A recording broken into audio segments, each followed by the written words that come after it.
Hem. Hello, welcome back to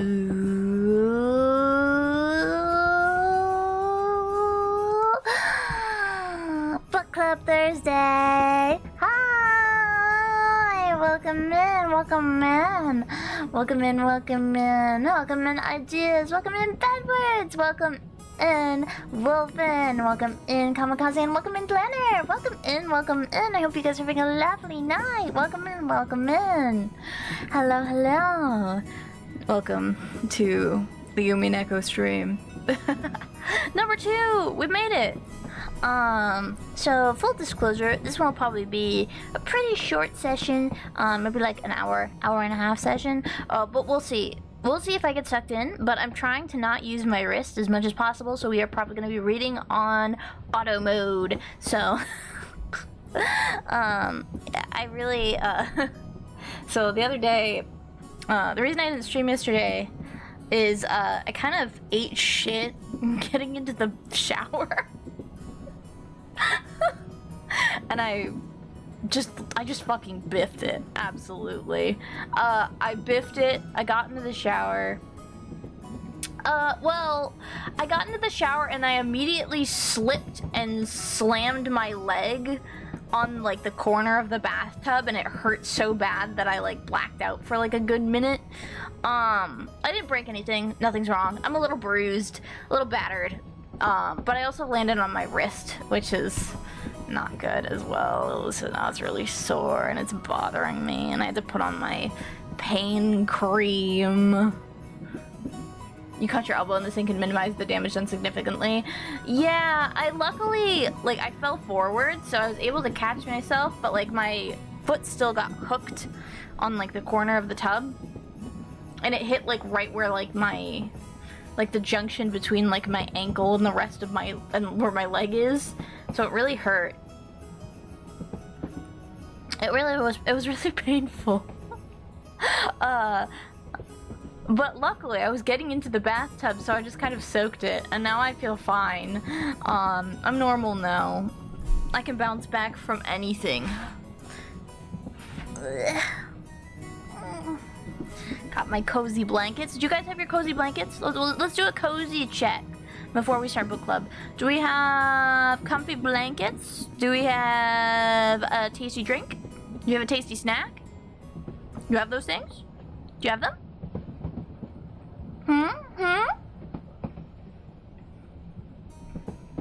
Or I'm in a huge black spot. Yeah, my leg has a huge my leg is what mainly caught me. So I have like a big bruise on the front of my leg right now. It's fine. I'm just chilling. Hi guys, welcome in. Hello, welcome. Hi, how's it going? I hope you're comfy. I hope you have a tasty drink. You better. You gotta have tasty drinks. You gotta have, it's book club rules. You gotta bring a tasty snack. You gotta have a tasty drink. And you gotta have a comfy blanket. That's part of the vibes. I hope. So okay, I've been meaning to ask you guys about this, and I'm not sure how you guys feel about it. But I've been running on like a train track kind of like moving train sounds like underneath my BGM. How do you guys feel about it? It's chill. I really like it. I think it adds to the ambiance, you know? I think it's really cute and I think it's really fun. You're making Dino Nuggets. I have a Coca-Cola. Oh, I have some tea. I have some orange and ginger tea today. With a little bit of sugar and a little bit of honey. And then with like 5 ice cubes because I can't drink hot tea if it's over like 40 degrees. But put some Coke in it. I don't drink soda. I don't drink soda much anymore. It gives me the carbonation gives me a tummy ache.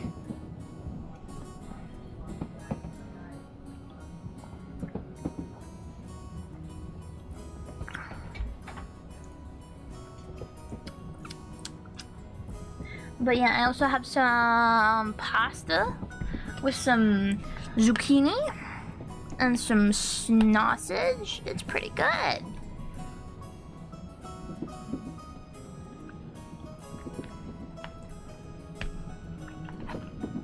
My roommate helped me with dinner today.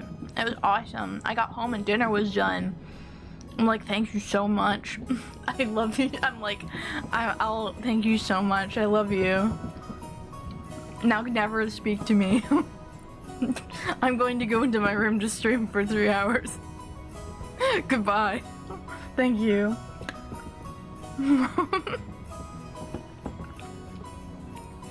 Zucchini does rule. It's like it's my vegetable of choice. If I have to eat a vegetable. It's like zucchini. I really like carrots, but I don't like uncooked carrots. I only like cooked carrots. Onion, but I can't eat cooked onion. Onion, but I can't eat uncooked onion because it makes me sick.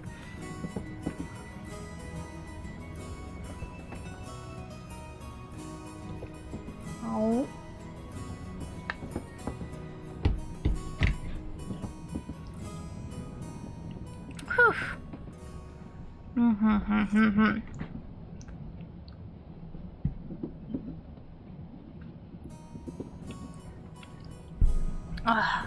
But yeah, I'm excited. Maybe we'll actually meet the rest of the maybe we'll actually get to meet the rest of the Ushiromiya family. Ushiromiya family when they're we only got to meet, we literally just got to Shannon.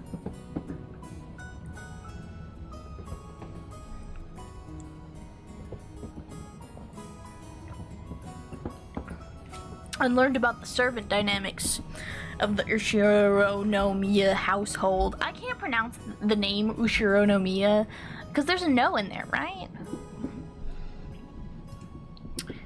Let me look this fucking pronunciation up so I don't.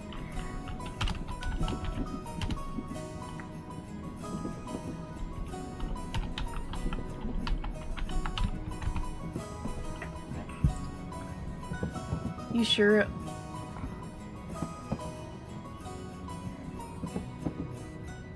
Yushironomiya?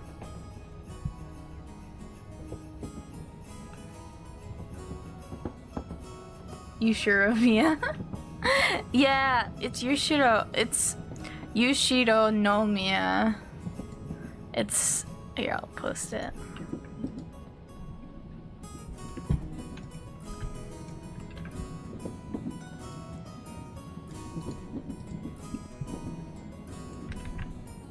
I keep forgetting, like, my brain just, like, blacks out the row.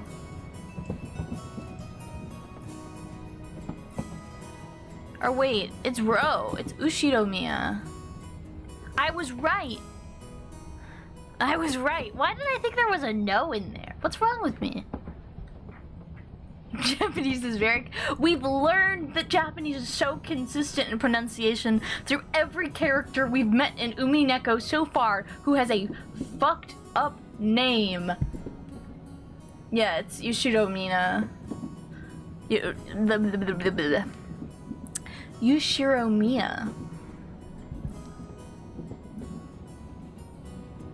Ushiromiya.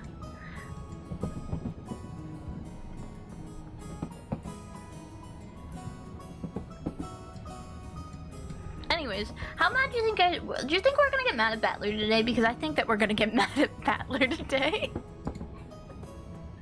I feel like we're gonna get pissed off.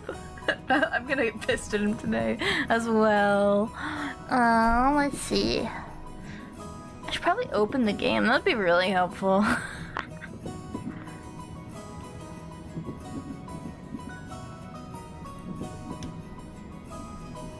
Let's see.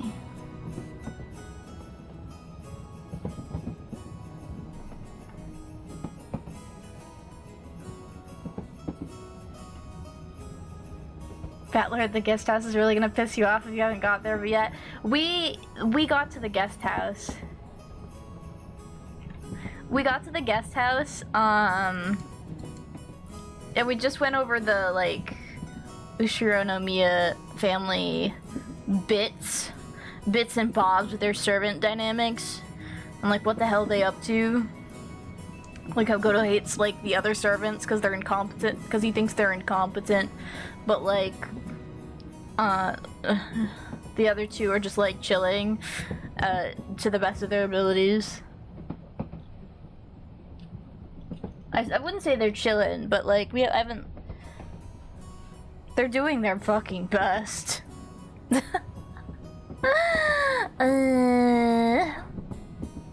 But yeah, we got to the guest house.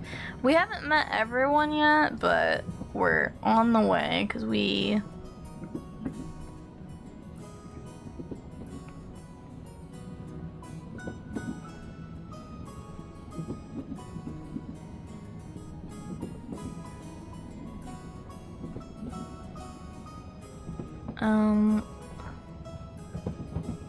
What? Book club. Hi, New. Hi. Hi. How are you? How's it going? Welcome back to book club. We chilling. I'm just taking a minute to finish to take a couple more sips of my drink and finish off my dinner before I get started.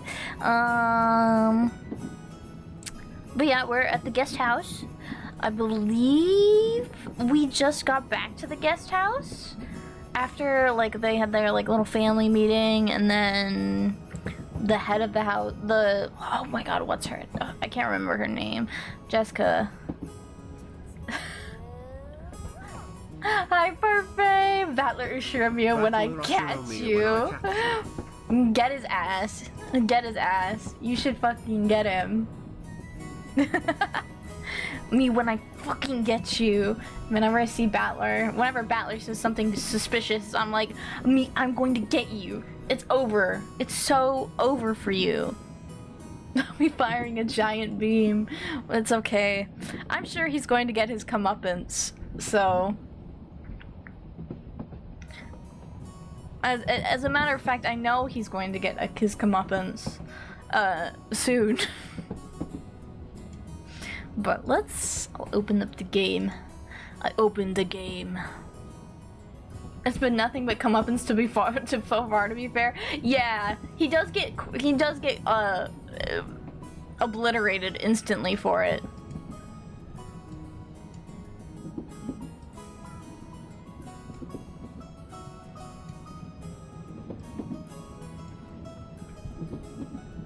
Funny, laughed. Me when Battler sees the consequences of his actions. I love how atmospheric your setup is today. Thank you! I've been trying to be more... I've been trying to capture a vibe. I'm like, I really want the vibes to be immaculate during book club. We can be scuffed at any other time, but during book club, that's a sacred time.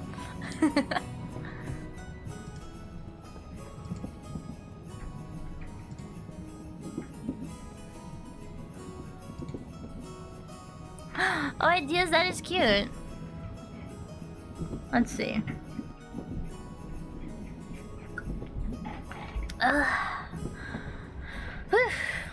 Yeah, I've been having a blast with the new, like, VTube Studio effects.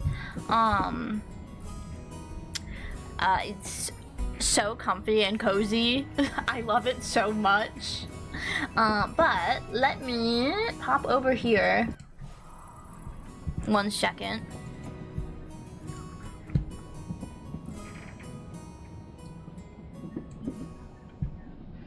Ba ba ba ba ba ba ba ba.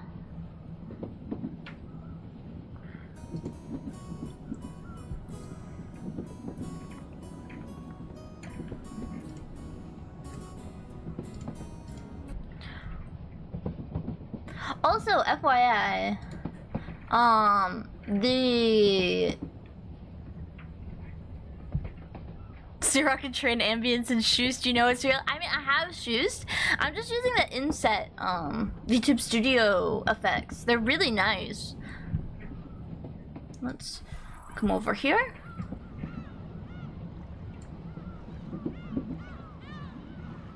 Yeah, it's sick. Actually, I do need to adjust.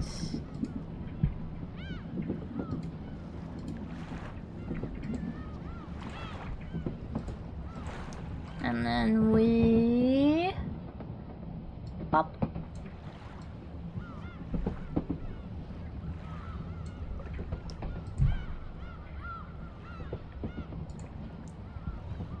Pop that.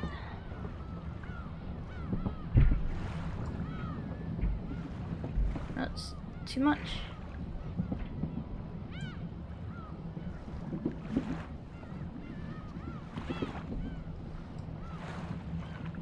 There we go. And now there's a different kind of ambience. The Umineko opening scene ambience. But yeah, the train noises are still going. Yeah, I haven't turned them off yet. But something I wanted to touch on was the music that we're listening to today is from the Umineko OST. Thank you for the choo-choo. Oh, that reminds me, I need to turn that off for book club.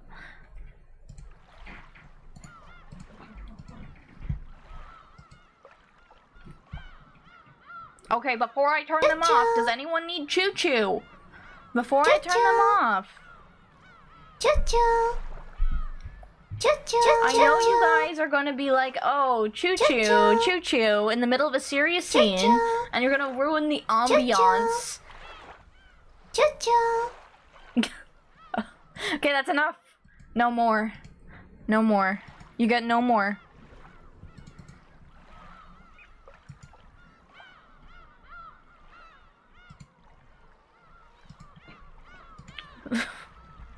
Battler fucking dies. Choo-choo!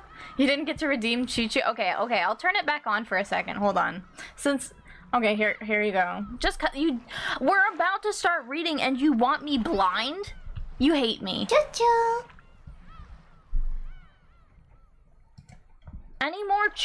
Are there any more choo-choos that I should know about? Choo-choo! Choo-choo! Choo-choo. That's enough. That's enough. No more. We're reading? Yes, we're doing some reading today. What do you think we do in book club? we read. Actually, I can make this window a little bit bigger. You can summon pancakes all you'd like. The hilarity of someone dying, of us finding a... You thought we napped? You could take a nap if you want, but you'll miss out on the story.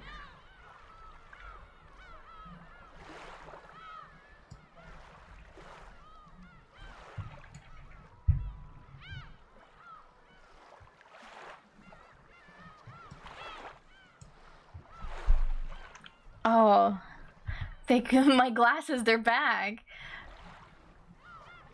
Oh, thank God. I can see.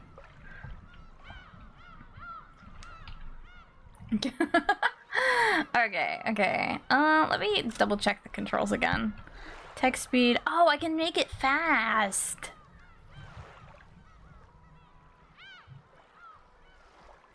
Full screen windowed mode, toggle auto mode.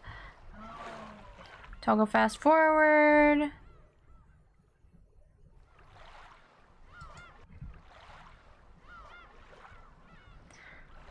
Okay. Okay, we're back to work. Back to the mystery. We gotta go. Actually, before I do that, I'm gonna open this before I have to, like, open it while we're in, like, the middle of something serious. Hold on. I'm sure that something is going to happen.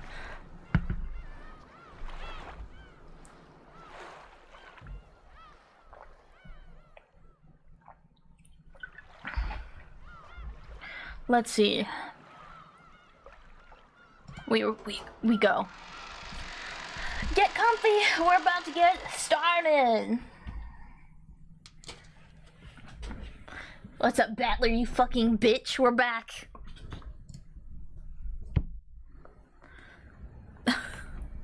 Did you guys know?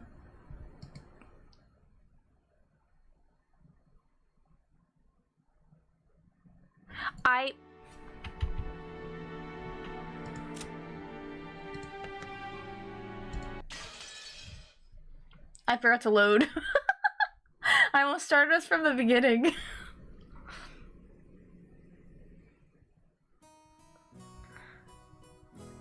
Okay, ready, let's go. I love rereading.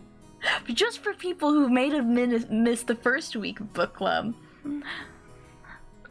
Okay, the four of us cousins were enjoying our stories, just shooting the breeze.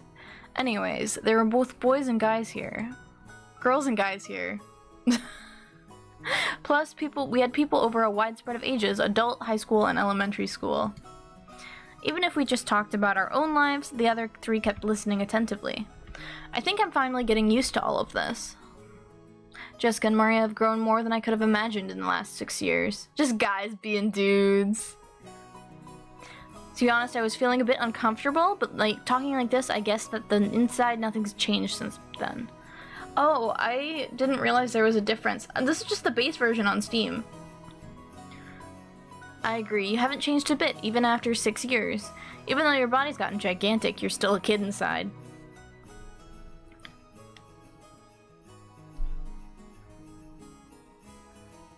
I'm a kid too. Well, if you aren't gonna be a kid forever, are you, Maria?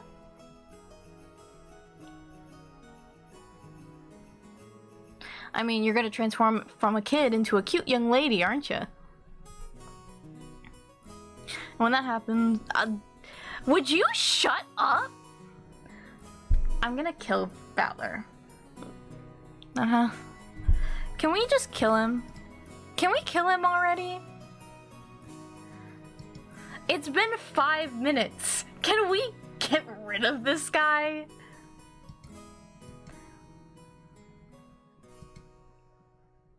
That's bad.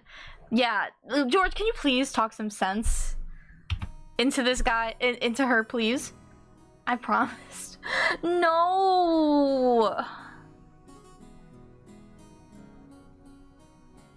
Oh, you really are a good girl. Guards, get this man. Take him away. Stop trying to take the subject by making it sound pretty.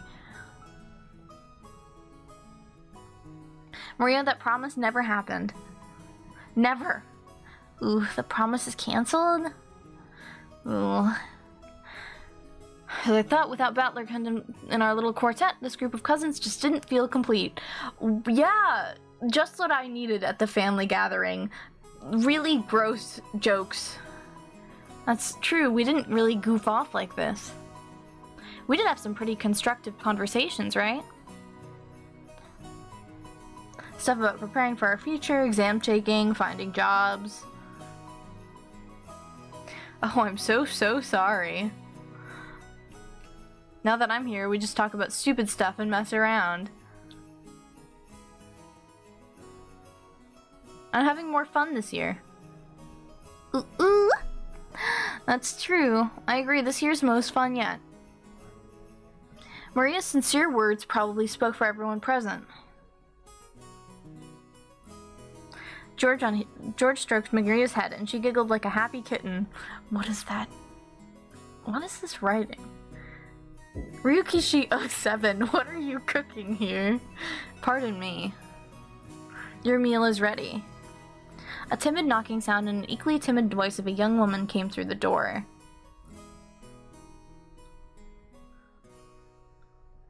Jessica answered brightly. Shannon, come in. It's Shannon time. Everybody shut up. You remember Battler, right? Jessica stood up from the bed and opened the door. There stood a servant girl who must have been about our age. It's been quite some time since we last met, Battler. It's nice to see you after 6 years. It's me, Shannon. Trembling a little as she noticed me, she bowed deeply. Ah. Jessica had me surprised, but look at you, Shannon. Would you shut up? Can we kill him? I thought he was gonna say something gross. You're too kind. Still, the food on this island must be really nutritional, huh?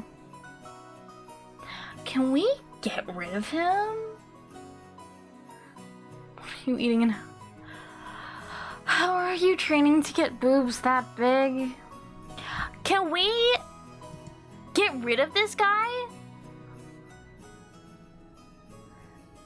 He gets better after he starts taking estrogen. So true. For the sake of justice and my personal honor. For the sake of justice and my personal honor, I'd like to point out that I don't suffer some strange disease that makes my lymph nodes itch till I scratch my neck open, which can only be prevented by handling breasts. What are you talking about? What are you talking about? If I slowly close in on her like this, odds are 8 or 10, 9 out of 10 that I get slapped or clobbered, right?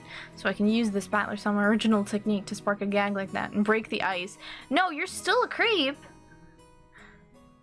Also means I really do get to touch them on the one chin tunes, though. Like that ever happen?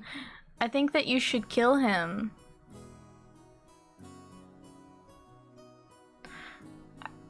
At that point, my hands were... Do we have to do this? She blushed and lowered her head in embarrassment when she realized what was going on. But she just stood there with both hands politely joined in front of her, not trying to resist. Shannon, you can kill him. Shannon, you're allowed to kill him. I wasn't planning on this. Please hit me right now, or I'm seriously... Which is why I'm glad that Jessica chose that time to drive her elbow into the back of my head. Sexual harassment aside, she is resting so boobily. That's true. Thank you so much, Jessica. Why are you thanking me? I see what's going on here. Seriously, my bad, Shannon. I almost got overwhelmed by your hypnotic chest. More importantly, anyone who gets close has to be gotta be... Can you die? You've gotta fight back when people do that. But you're an important guest.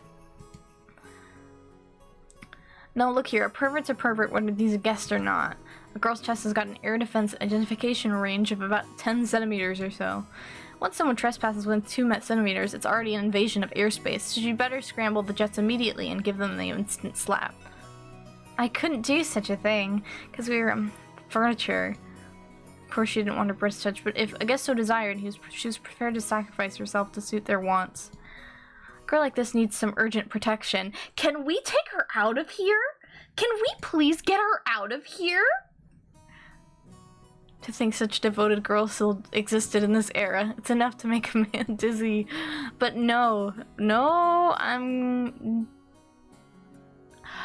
So now he's gonna try it again? Now he's gonna try it again.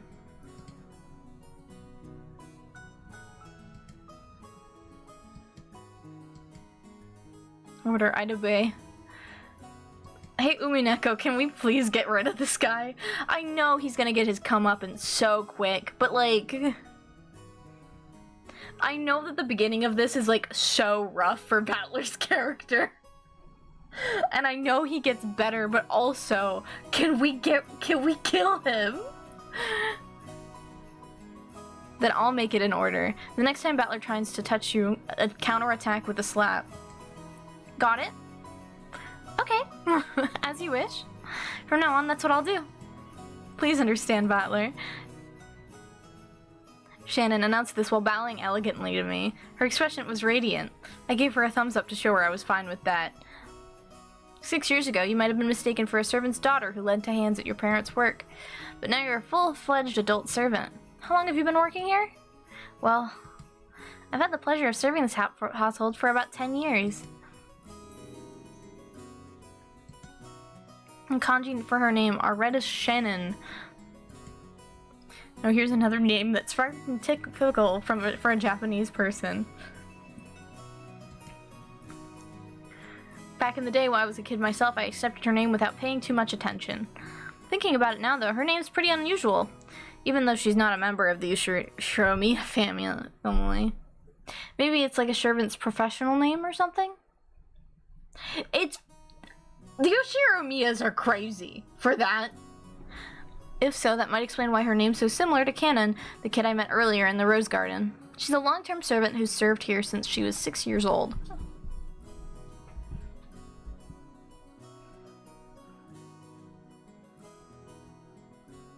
Her appearance had changed so much that I couldn't match her to the personal memories, but we both knew each other 6 years ago.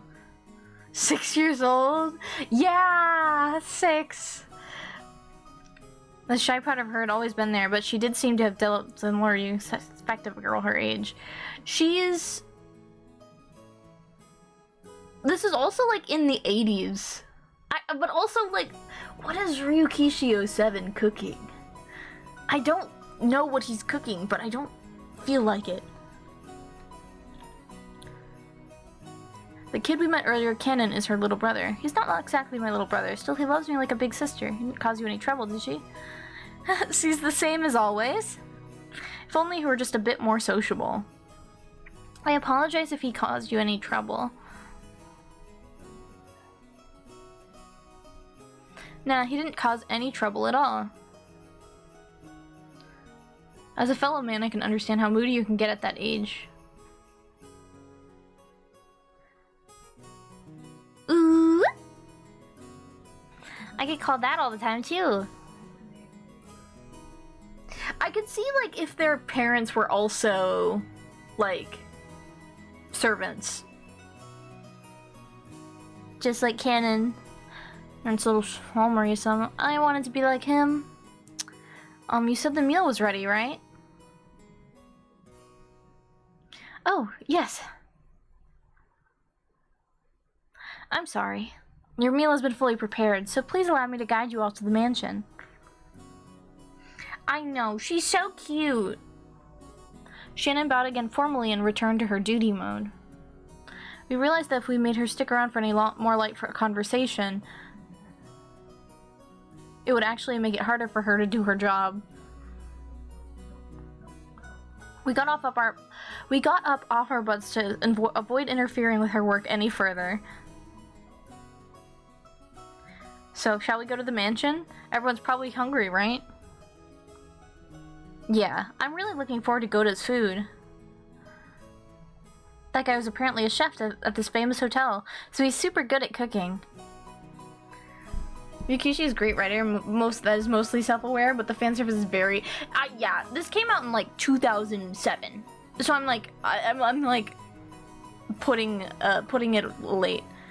We're gonna stuff ourselves like pigs. Ooh, stuff ourselves like pigs. No, you can't say everything Battler says seriously, okay? Because he's always just joking around. Okay, let's go. Welcome in, Waddles. Under Shannon's guided, we headed towards the mansion.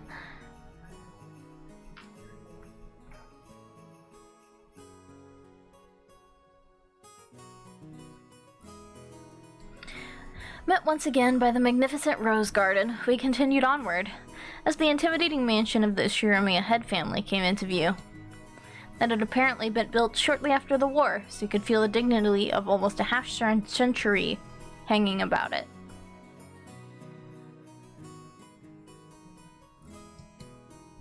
The building was gorgeous on the surface, but as old as it was, equipment such as AC and heating were apparently quite frail. According to Jessica, midwinter was especially tough, what with all the drafts. Haven't these people ever heard of a Kotatsu? I'm glad nothing has happened and continues to not happen. Don't worry. Nothing has happened yet. We've just been talking. You've just missed Battler being a creep, so you really haven't missed anything at all.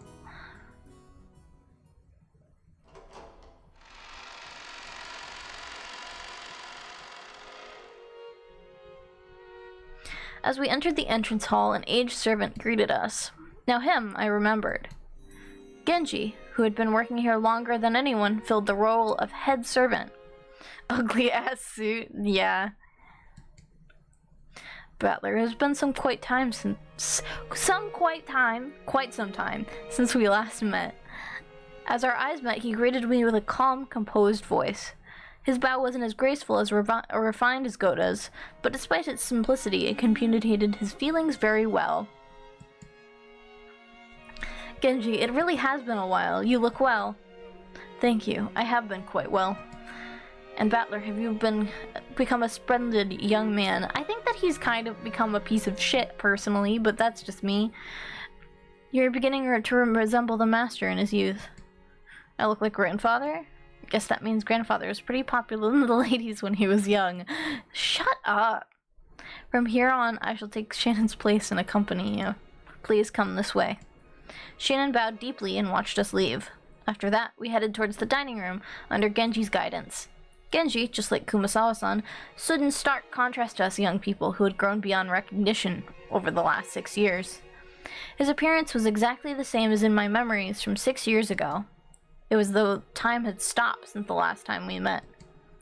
Genji was an extremely quiet and diligent person. He was basically grandfather's close aide or caregiver, and you might even call him grandfather's companion of many years.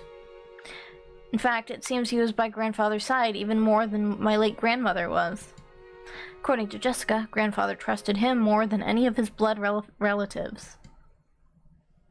But I wonder how long he served. I never got the details, but I heard something about him being here since the very beginning, when this mansion was first constructed. Look at the tiny bow tie. His bow tie is so small. Swagless. Which would mean that he's dedicated half of his life to serving here. It's easy to see why he's so trusted. As we passed through a massive hall that extended up into the second story of the mansion with no separating floor, I spotted something that hadn't existed in my memory of 6 years ago.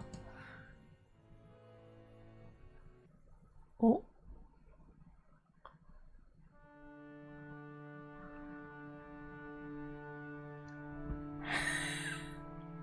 There she is!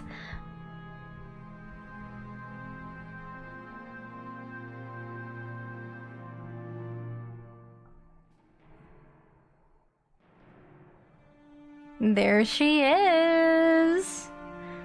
You know Genji's keeping the most insane secrets? Yeah. It was an awfully big portrait hanging right in front of the stairs that rose to the second floor. Without thinking, I stopped walking, captivated by it. Since I'd stopped so fast, Maria, who was following behind me, ran into my back. Hmm?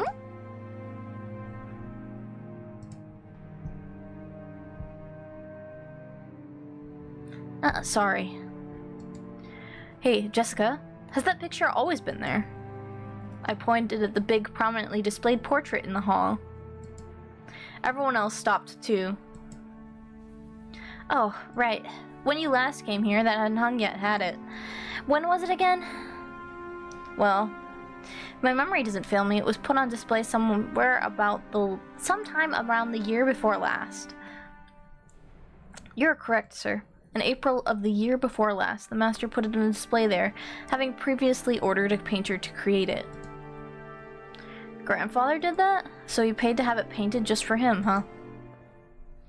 The portrait suited his western mansion, and that woman in an elegant dress gave off a sense of refinement. I couldn't have guessed her age, but her sharp eyes and the strong will she seemed to possess made her look youthful. She seemed somehow different from the composed, middle-aged women you see in famous pictures. If she had had normal black hair, I might have assumed it was a portrait of my long-deceased grandmother in her prime.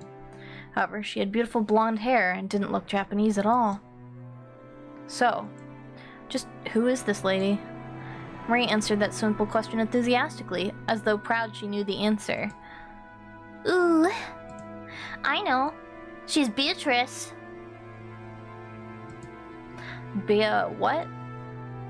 Beatrice. She's a witch. Didn't you ever hear of stories about her? Long ago? A witch? You mean the witch of this island? I think I already said this, but Rokkanjima is a small island. It's only 10 kilometers in circumference. Adler with the red hair, she doesn't look Japanese at all. I've seen on Reddit people with full-size Beatrice pictures. That sounds sick, honestly. Beatrice Umineko, hi. Beatrice Umineko, hi, queen. Hi. However, that's actually pretty massive, considering that only the Ushiromiya family lives here. So, only the harbor and the area around the mansion were set up to be lived in. Beyond that, the island remained as untouched as it was when it was uninhabited. The vast and empty forest had absolutely no lights, phones, or people passing through. To understand how dangerous that is, you need to forget your common sense as a city dweller. After all, if you happen to fall down a hole in the depths of the forest and sprain your ankle, no one would come save you, no matter how much you cried or screamed. Then once the sun went down, the forest would be wrapped in complete darkness, since there were no streetlights. And since there were no signs, it'd be easy to get lost and confused, losing your sense of direction inside a dark forest. Nowadays, most people see a forest as a peaceful place, but to the people of bygone eras, before the light of civilization drove out the night, forests were as geographically separated from the civilization as the sea. They were oceans above the ground.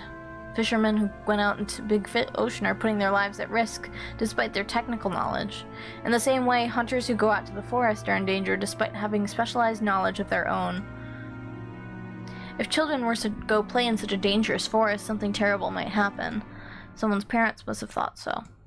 Maybe grandmother first said it, or maybe it was grandfather himself. Perhaps the story has been passed down on this island since the ancient times. There's a terrible witch in the forest, so you must not go in.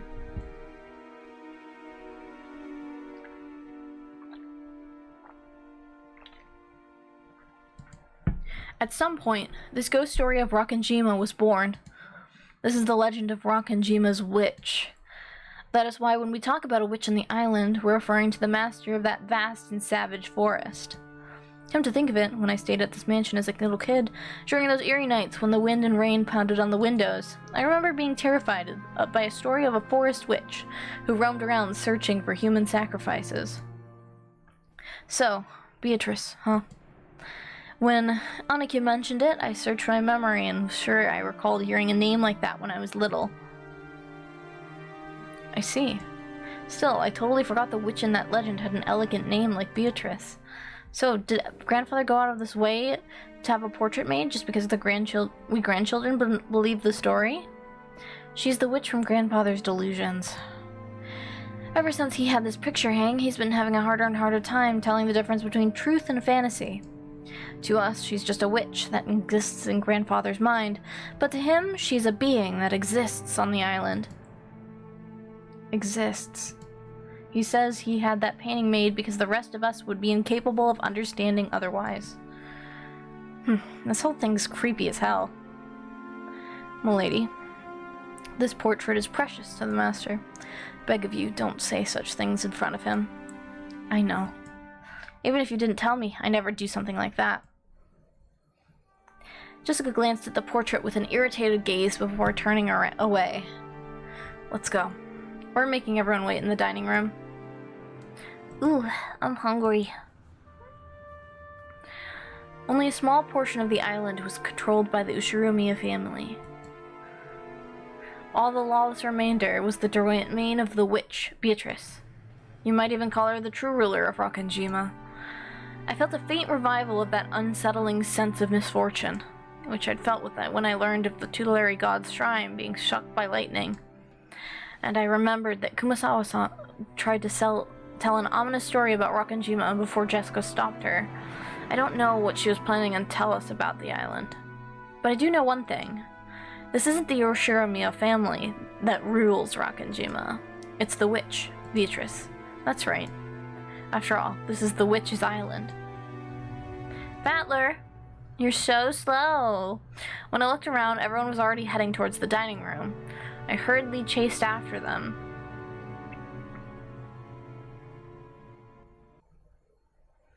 We walked up on the huge double doors that led to the dining room. Genji knocked. I brought the children. Please pardon the intrusion. The doors were opened and we were invited inside.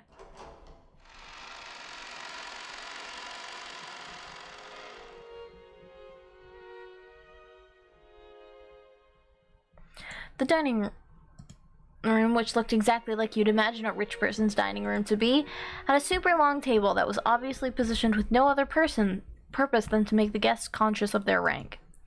Our parents were already sitting in accordance with that ordering.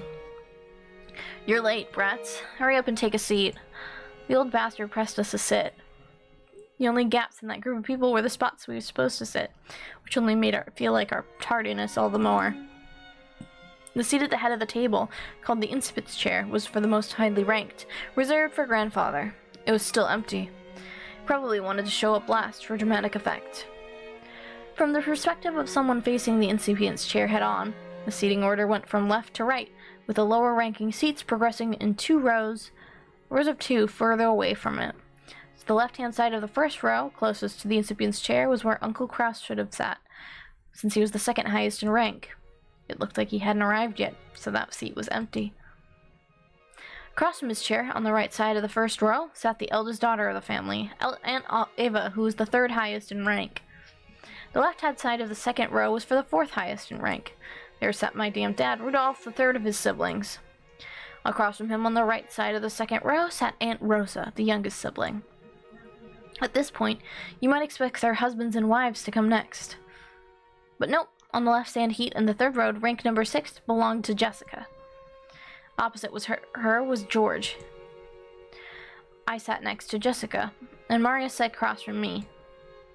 Then, finally next to me on the left-hand side of the 5th row, sat Aunt Natsuhi, 10th highest in rank. Opposite her was Uncle Hideyoshi. Next to Aunt Natsuhi in the 6th row, in the final seat on the left-hand side, sat Kyrie. The seat opposite Kyrie was empty, even though silverware had sat there and everything. According to this ranking system, that spot was where Aunt Rosa's husband should be singing. Even though he wasn't supposed to be coming, his place was made up. Normally, ranking systems of this sort give spouses equal position to their partners, but the Ushiromiya family system was unique. Maybe it's a remnant of male chauvinism. If you start with the assumption that a woman's womb is just something to be borrowed, and the children of direct descent would come first, directly followed by the grandchildren. Ugh.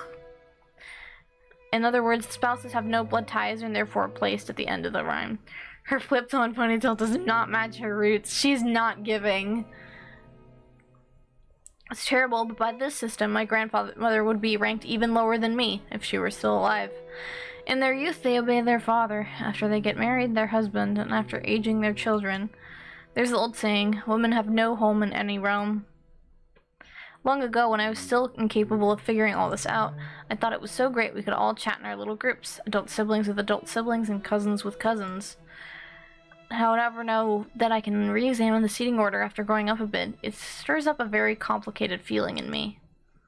Aunt Natsuhi, who was married to the eldest son and was the de facto number 2 managing the family, sat to my right, which meant that she was 2 steps slower than me in the ranking order. It's hard to imagine what might be going inside her heart. That's why I made a small apologetic gesture towards her before sitting down. It's nice to see you, Battler. You've grown quite tall, haven't you? Oh, yeah. 6 long years of eating well, sampling various cuisines, and deriving sustenance from Mother Earth's bountiful gifts. Hard work, but I pulled through. Growing just like a boy, I see. How tall are you now? Guess about 180 centimeters. Natsuhi, that's where you say, heck, sounds like all you did was eat. Huh? I'm sorry. After a short pause, she did laugh with me. But it seemed that she couldn't quite figure out what she was supposed to be laughing at. This woman is Aunt Natsuhi.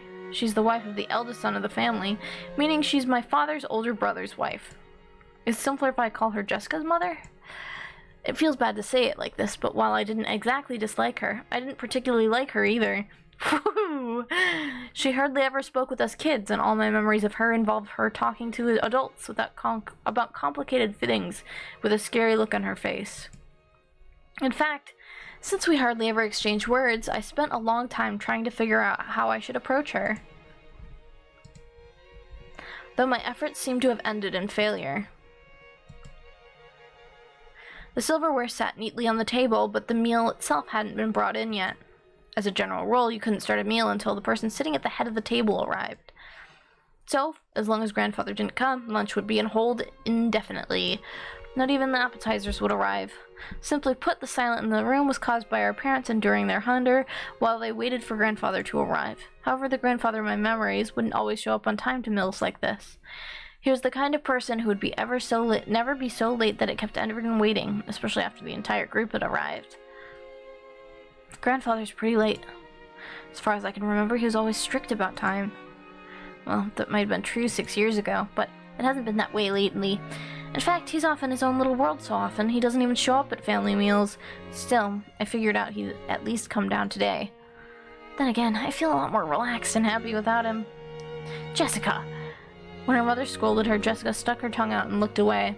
No way around it. Might as well wait for till our host arrives. When I glanced at the clock, I saw that it was almost 12:20.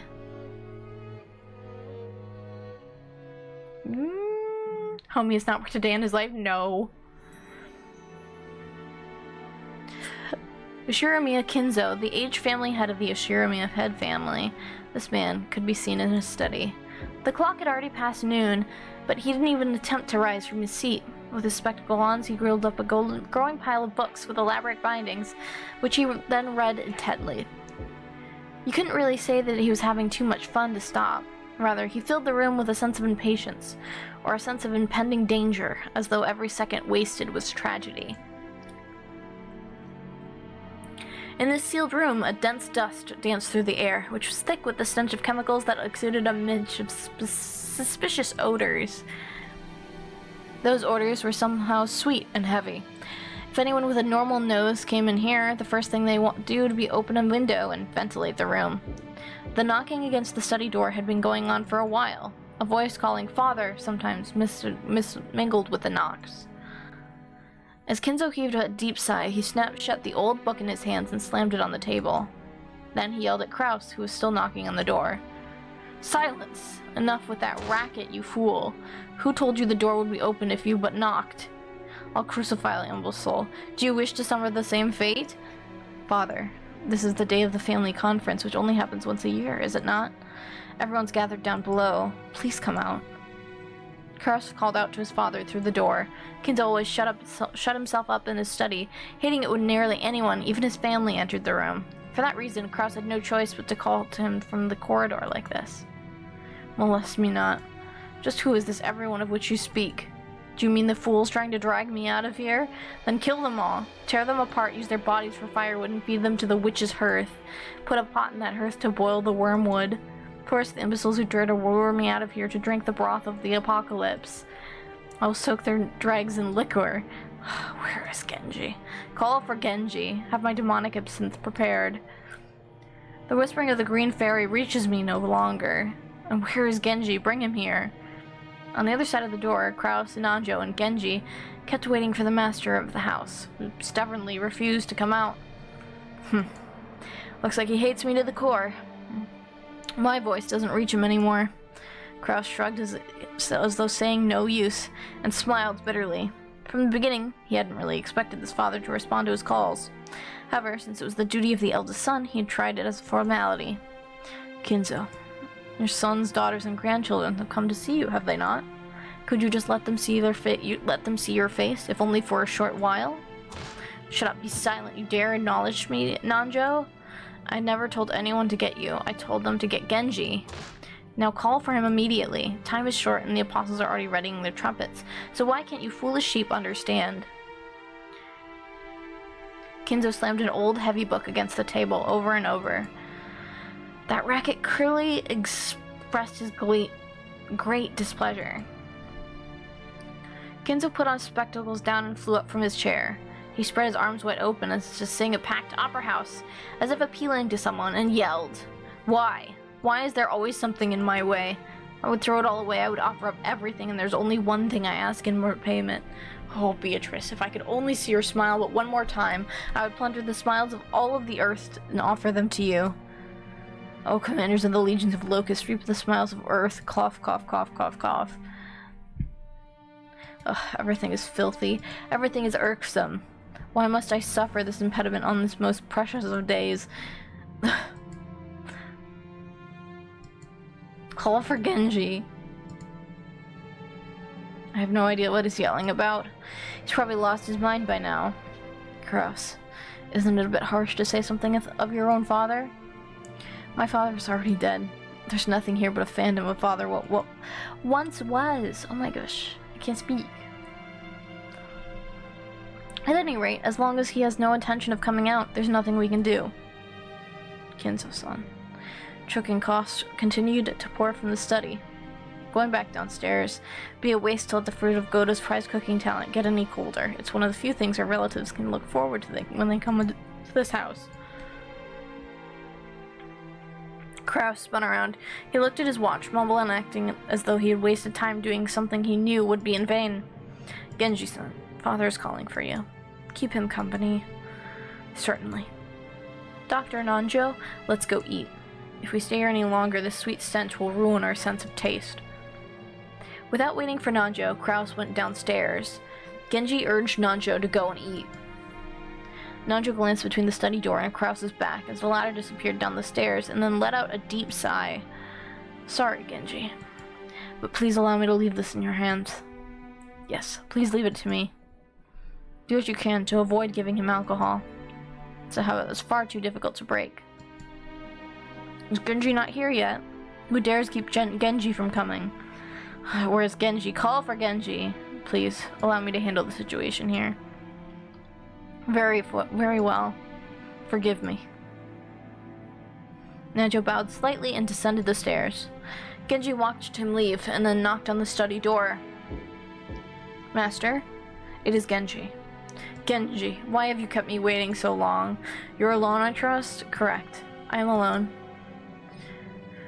Kinzo returned to his seat in the study and pressed an old-fashioned switch on the table. After a small delay, a heavy sound of the door unlocking could be heard. Kinzo was convinced that his family wanted to make a mess of his study. Or perhaps someone had once opened a window for some air and ended up scattering things that to him were important research materials, leaving him in a terrible mood. Kinzo had outfitted his room with formidable lock, preventing anyone from entering without his permission, and therefore sealing himself in a jail of his own making. Genji, whom he trusted the most, was relatively free to enter the room, but even that didn't always hold. If Kinzo was in a bad mood, even Genji wouldn't be able to enter. Anyone else would be limited to holding a conversation through the door, unable to see Kinzo's face. Most of the time, what they got could hardly be called a conversation. However, this didn't trouble the rest of the family much. After all, it just wasn't worth the effort to disturb his aging family head, who was impassable to please and always stayed shut away, immersed in his research. Taking advantage of his refusal to leave the room, they supported his isolation, putting his care entirely into the hands of the servants. Genji, my usual. I'm busy. Yes, sir. Genji headed to the corner of the study. There, suspicious-looking bottles boasting venomous colors were on display. They were actually liqueur, but considering the shady atmosphere of the room, one might easily suspect them of being some ghastly poison. Inside the study, a mysterious collection of books gathered by Kinzo had grown into a mountain. They were bizarre, ancient, or banned books, all of them forbidden, cursed, or sealed. But if you tried to call them old books, Kinzo would fly into a rage and say, "Call them grimoires." Okay, pretentious. There are also so many mysterious objects that presumably sent some meaning with regards to black magic, like candles suspiciously melted and molded into strange shapes. The constellations drawn on a certain celestial globe contained quite a few shapes that would draw puzzled looks from anyone familiar with tonight's night sky. He calls movies films, too. He is old.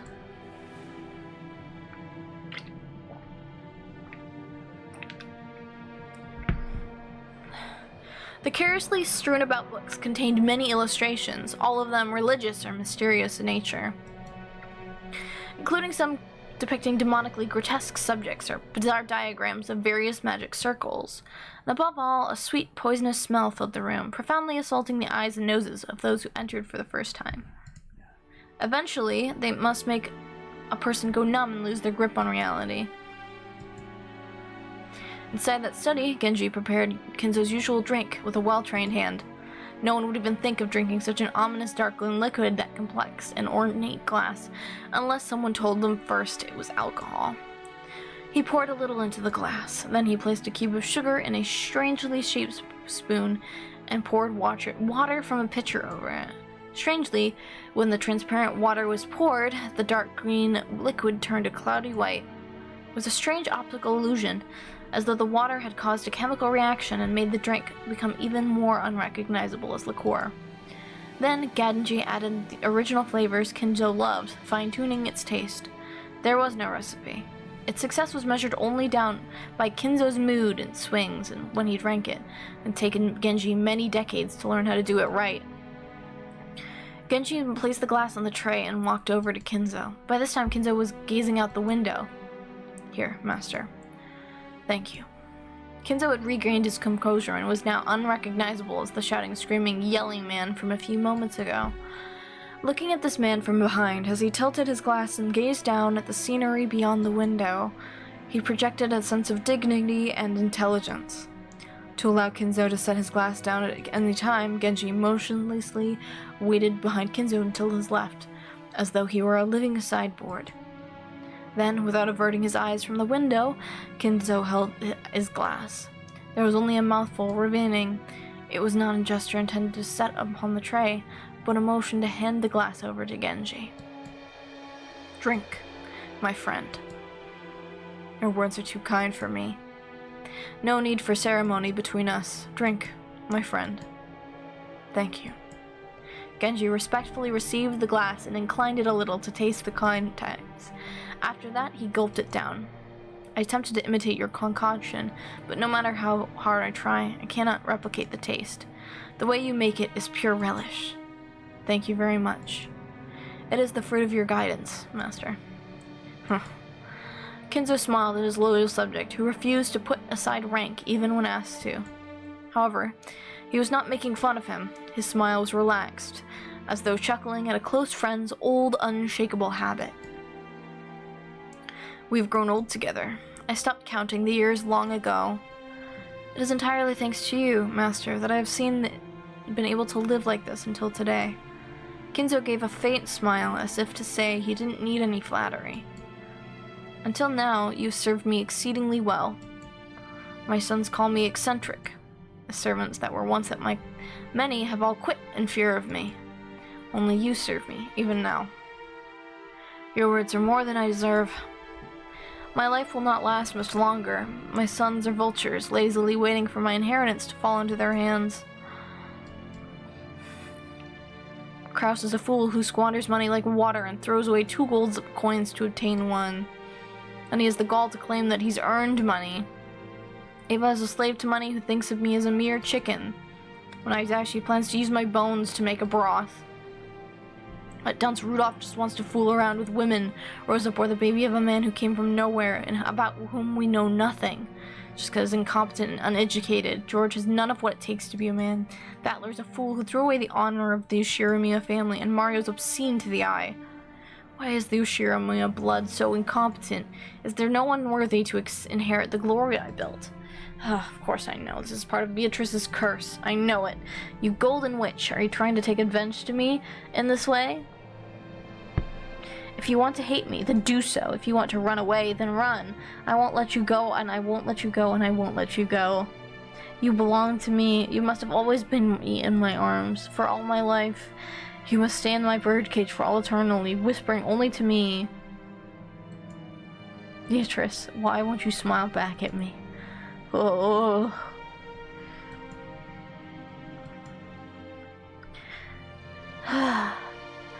Yeah, he's so mean. After howling, Kinzo choked once again. Genji set the tray and glass down and wrung his master's black.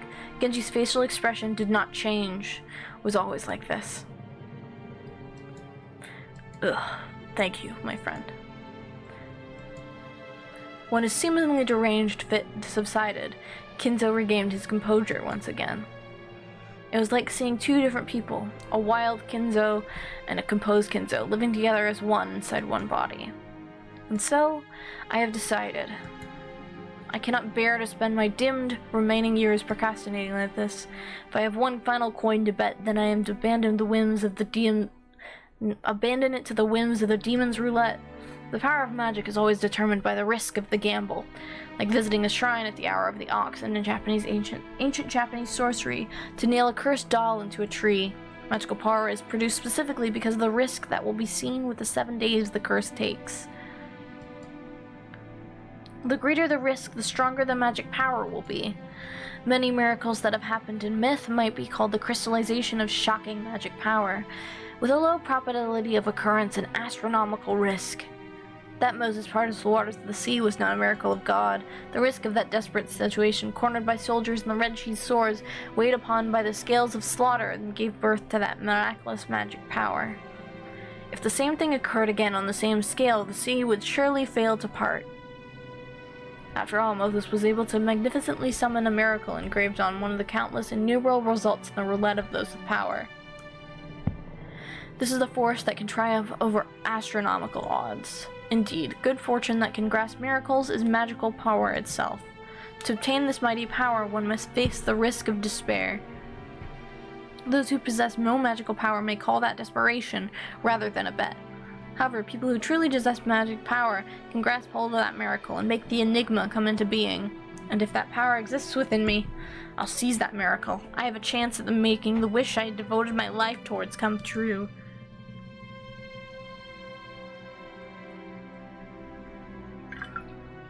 Kinzo looked up to the sky outside the window. He spread his arms as if appealing to someone up in the skies. If only I were capable of grasping that miracle. Ooh, Beatrice, show me your lovely smile once more. No matter how much time passes, your face does not vanish. I just want to see your smile, that is all. I'll return everything you granted me. I'll return all the glory I've granted since that day. I don't need fortune, prestige, or gold. I'll return everything you gave me. I just want to see your smile. I beg you, Beatrice. His nonsensical yells became a scream, and then a wail. Kinzo slumped to the floor, tearing at it with both hands. Genji had no choice but to wordlessly watch over his master's lamentations.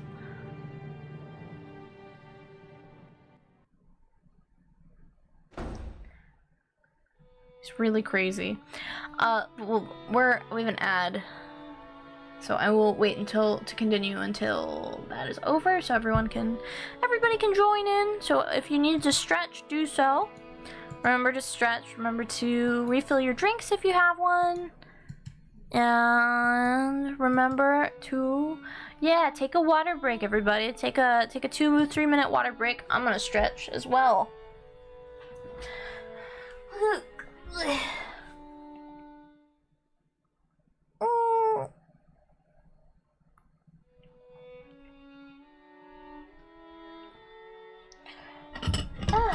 I'm gonna eat some more of my pasta.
No. Okie dokie. Well, ladies and gentlemen, the family's head's health is not at its best. He seemed extremely sad not being able to share lunch with you all, now that you have gathered here for the event that occurs but once a year. Go to let the lunch begin. Certainly, I shall begin today's luncheon. Dr. Nanjo's, is father's condition really that bad? Could he at least let us see his face? It's more of a problem of mood than physical condition, and for that there's no medicine I can prescribe. Are we talking about his mood again?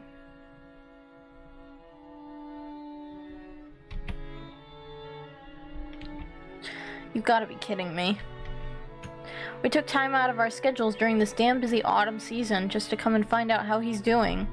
And now he's... Oh, you should be happy, Rudolph. You don't know how he's doing. Or what? Would you rather take my place and try to persuade our ill-humored father to come join us? Are you kidding? Rudolph shrugged. Apparently, though Rudolph was willing to be indignant in how self-centered his father was, he wasn't particularly disappointed to be spared the face-to-face meeting. Does it seem like his mood will improve before dinner, Kraus? I have no idea. If you want to know that, you should ask him directly. Although, I feel his mood will improve faster if we don't bother him. Rudolph looks like a Yakuza character. He does. Genji's the only one who can get grandfather out of a funk. It's pretty pathetic, though, making the servants deal with your own parents' bad mood. Jessica, don't speak out of turn. She planned for her complaint to oil her only by her cousin, but it reached even Kraus's ears. Scolded, Jessica scowled and turned away, sulking. If he's cranky as they make him sound, he can't be that terribly sick, right? I mean, they're saying he's in a bad mood. Not that he's got no energy, which at least proves he's got his wit about him. It's because of grandfather's especially strong willpower. However, that doesn't necessarily mean his body will be able to keep up. Since last year, they keep saying that he has 3 months left. If the initial diagnosis was correct, grandfather has been prolonging his life by willpower alone. It's right for us to worry about him. Lunch started with the family head seats still empty. The man who should be sitting there had already grown old, and the brilliant glory which had rebuilt the Oshiromiya family in the span of a single lifetime was being forgotten. Even though they were beginning the meal with that seat still empty, no one felt it was odd anymore. Yeah, everyone here is horribly dressed.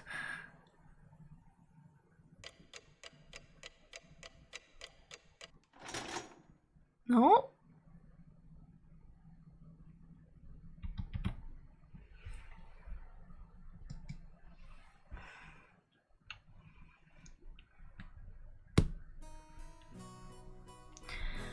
Whew. Probably go for another 30-ish minutes of reading, and then probably wrap up. The Ushirimiya Family Conference was held once every year on the first weekend of October. If a normal family were to hold the so-called family conference, you'd expect it to be nothing more than a reunion of rarely seen relatives who greet each other and run buckets of sushi or something. However, part of the family's great fortune had been lent out to grandfather's children, and no one in this family was considered an adult until they had met with success in business. So this meeting literally was a conference.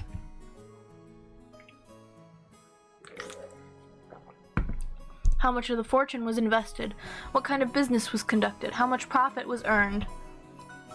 As a result, how much would the fortune borrowed from the main family could be repaid?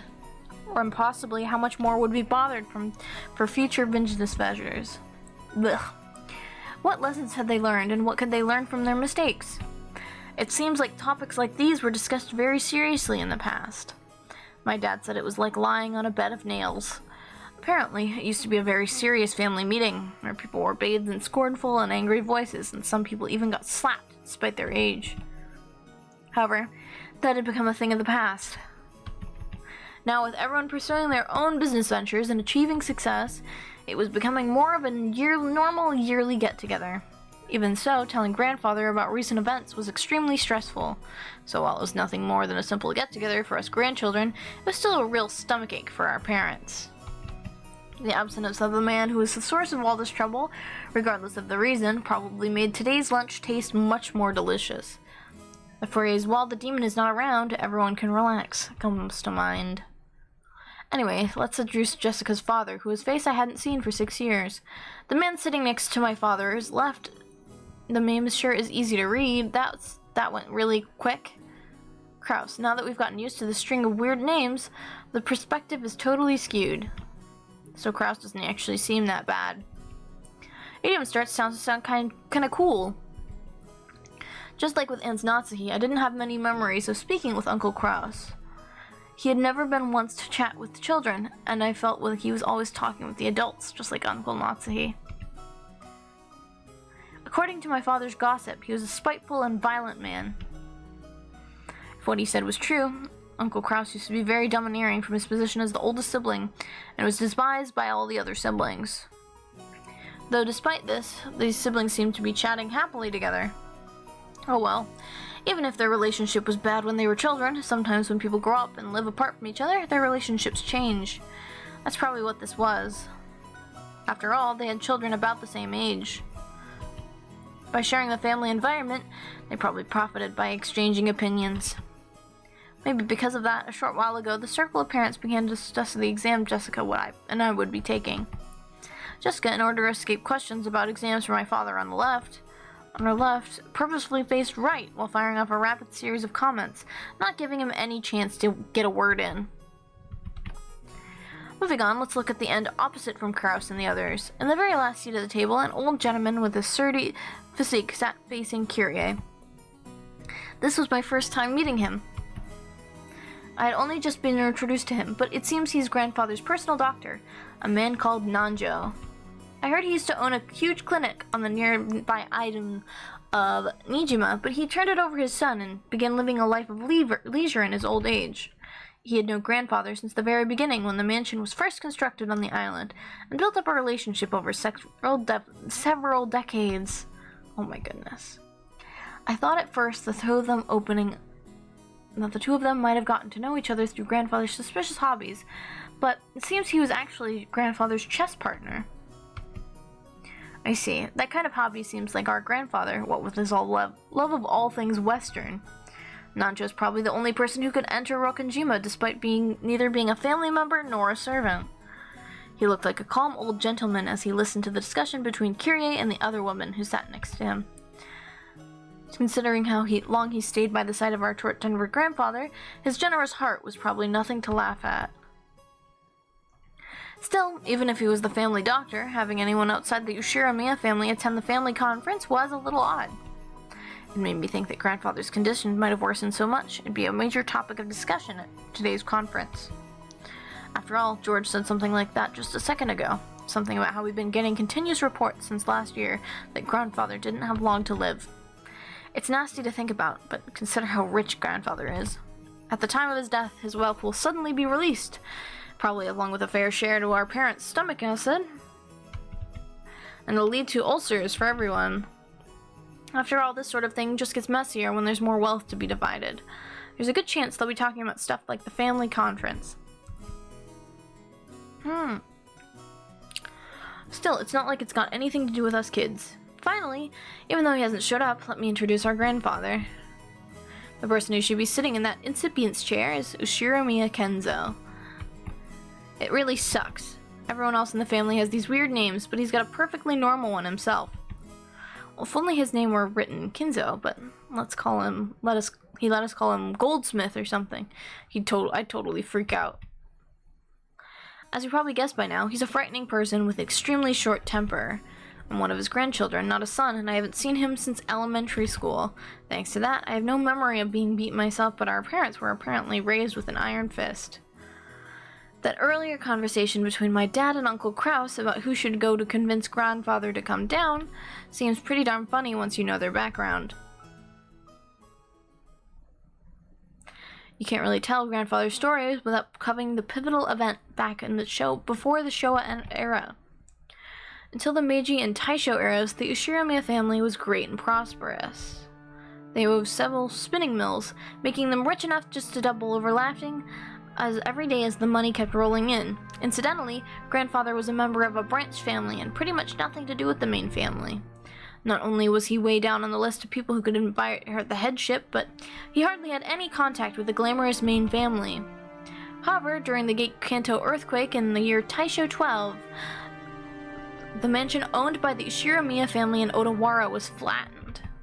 The spinning mills in Tokyo were all burned down in a huge fire, and the Ushiramiya family lost most of its wealth and family members in an instant.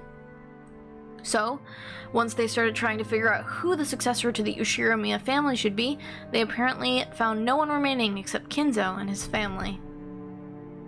Kinzo's later reminiscence, he referred to this as a good fortune, so great that it overturned fate. With that, grandfather's boring everyday life did a 180. He was entrusted with reviving the dying Ushiramiya family, which had lost nearly all of its wealth. However, just because he had been trusted with the task doesn't mean he could accomplish it. Apparently, those around him weren't really expecting much.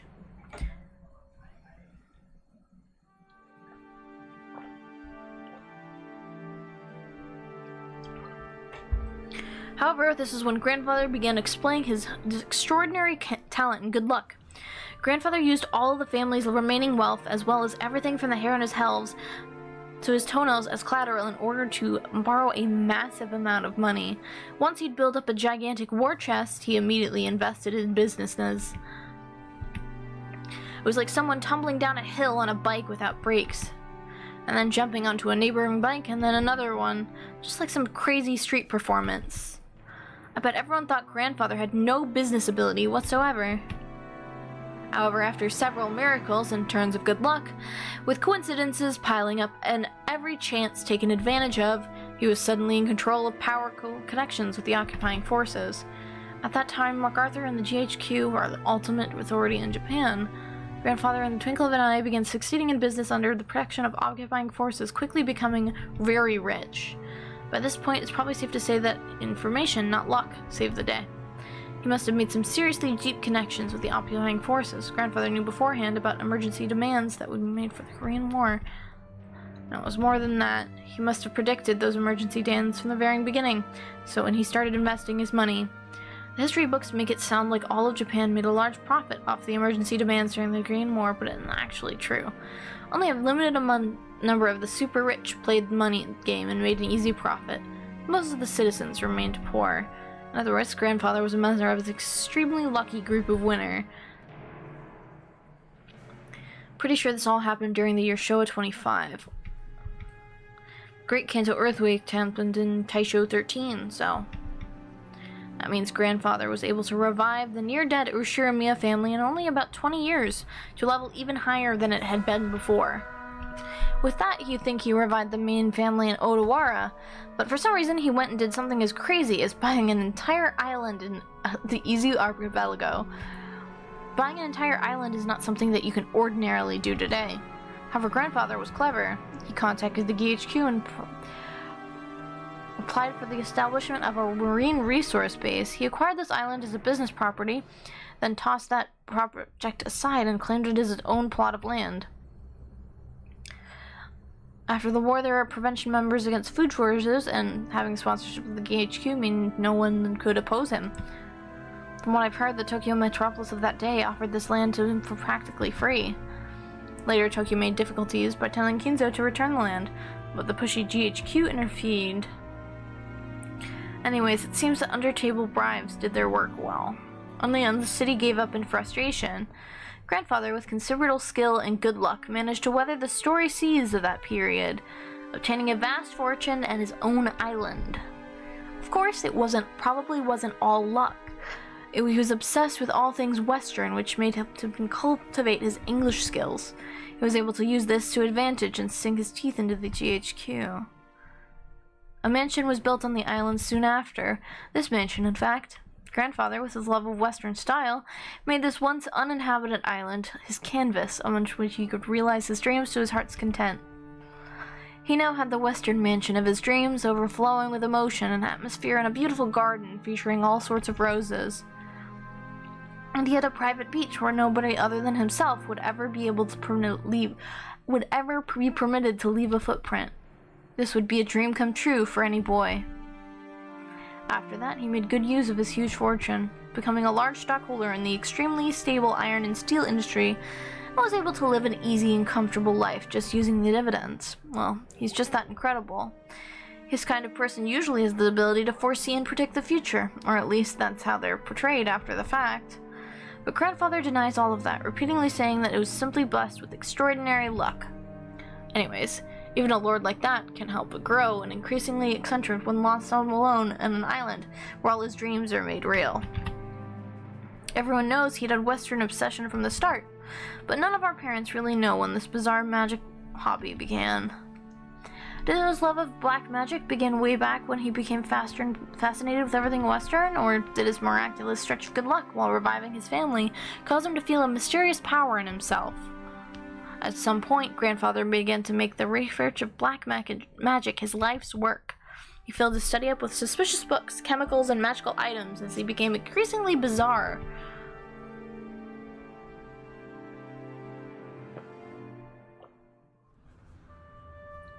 Oh my gosh.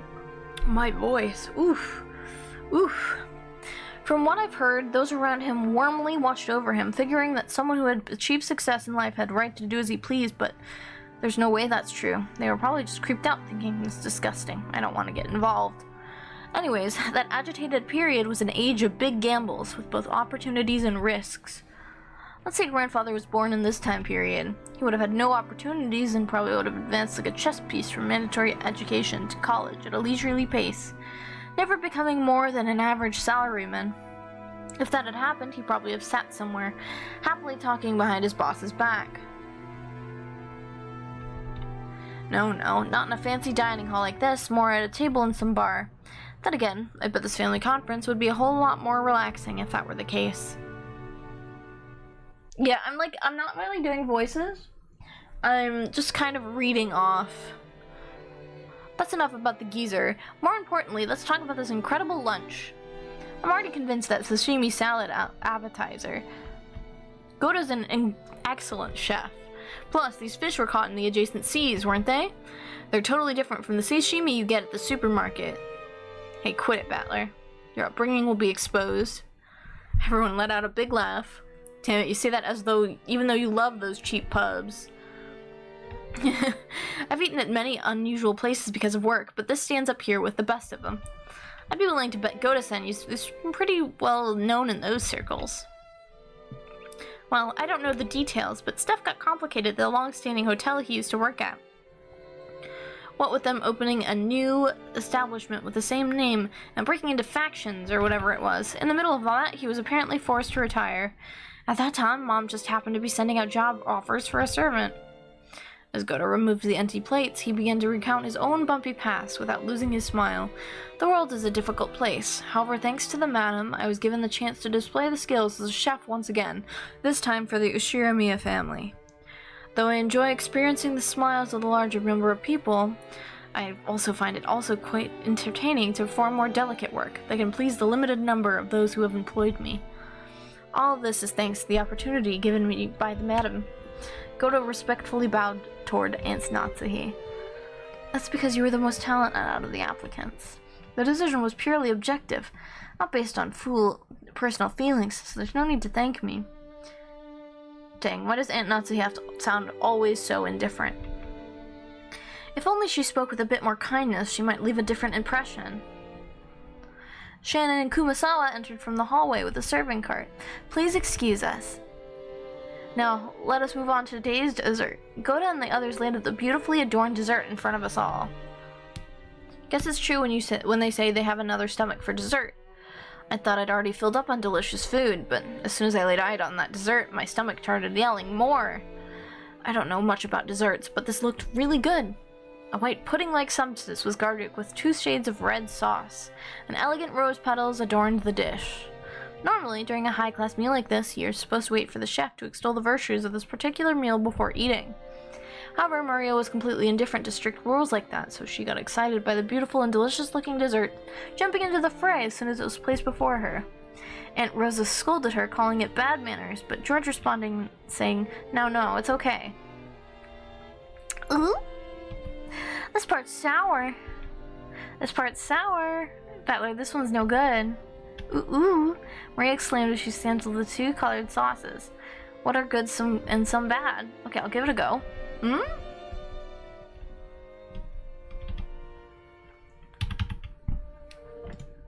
Apparently, one sauce was sweet and the other sour. Despite it being bad members, I also stuck my little finger in and licked it. Whoa, one of the sauces was sour enough to make you pucker up. If it were yellow, I'd suspected lemon, but I couldn't guess what kind of sourness would be red.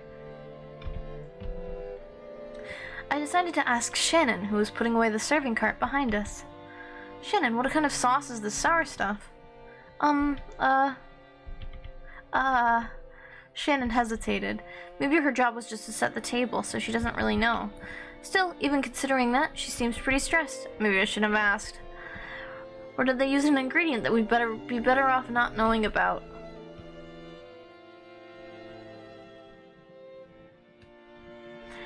While Aunt Natsuhi made a gesture that seems to indicate an oncoming headache, Kumasawa, who was setting the table at the opposite seat, began to chuckle. What do you think we made it out of? Oh, it'll shock you. I don't have a clue. Wait a sec, Kumasawa, that laugh's pretty creepy. So what is it? Don't tell anyone, okay? Listen very carefully. Kumasawa leaned across from the other side of the table. I leaned forward myself when she asked. Their interest caught Jessica, George, and of course Maria put their ears closer. Ooh, what? What? Quickly. You see, the sour part is made from juice squeezed from a mackerel. What? Mackerel? That's crazy, we all thought, horrified. Only Maria accepted it. Oh, mackerels are sour. This is what comes out when you squeeze them. When Maria started clamoring that mackerel were sour, the adults were unable to contain their laughter. Only Aunt Rosa, her face red, whispered to Maria that mackerel is only sour once prepared as shimesaba. Now I totally remember. Kumasawa-san was always like this, wasn't she? I think I remember her tricking me into all sorts of ways when I was young. The most lethal has got to be that one. Those flimsy black things in Chinese dishes. They're kikurage mushrooms. She told me they were penguin meat, and I went around school like a smartass and telling everyone, didn't I? Kumasawa, you sure haven't changed. You know Maria's gonna believe it now, right? It's just a joke. Now Goto's gonna tell us what the sauce really is, won't he? Goto looked a little put off about his masterpiece being laughed at for such a bizarre reason. Clearing his throat once, he introduced the dessert to us. Well then, allow me to introduce our dessert. After seeing how much you enjoyed the rose garden earlier today, I finished this panna cotta in rose garden style. The rose petals scattered across were selected from that very rose garden. The sauce is a combination of 2 reds, strawberry and rose hips. Please enjoy this mixture of the strawberry sweetness and the rose hips sourness. Furthermore, the rose petals are merely decorative, so please avoid them while you eat. With that said, please enjoy. Whoa, man, I'd almost want to applaud before eating. Just with medicine, reading the detailed description first seems to make it work a whole lot better. As Goda elaborated the details in the lyric, it started to feel even more appetizing. Seriously, you should call him subtle or just talented. The dessert was probably planned from the beginning, but taking the hint when we all stopped in front of the rose garden earlier today, he displayed an incredible and timely awareness by just adding a few rose petals from that garden. This combination of sweet and sour was also exquisite. It was sweet, just sweet, you'd get used to it and bored halfway through, but if you reached that sour sauce at that point, you'd get a really vivid taste. And then once you returned to the sweet sauce, all of the sourness in your mouth would be replaced with an enjoyable sweetness. I'm sure everyone else felt the same way. Every time Goda passed one of our seats, someone praised the taste in his presentation. How's it, madam? Splendid as always. It is worthy of entertaining our guests. Most grateful for your words. Madam, did you know? I have heard the rosehip has the ability to cure headaches. I thought you in particular would appreciate it, so I had specially prepared. Is that so? Thank you. See, didn't I tell you not to? Rosehip is great for headaches. So it seems. I do hope it actually helps. Goda, I love ya.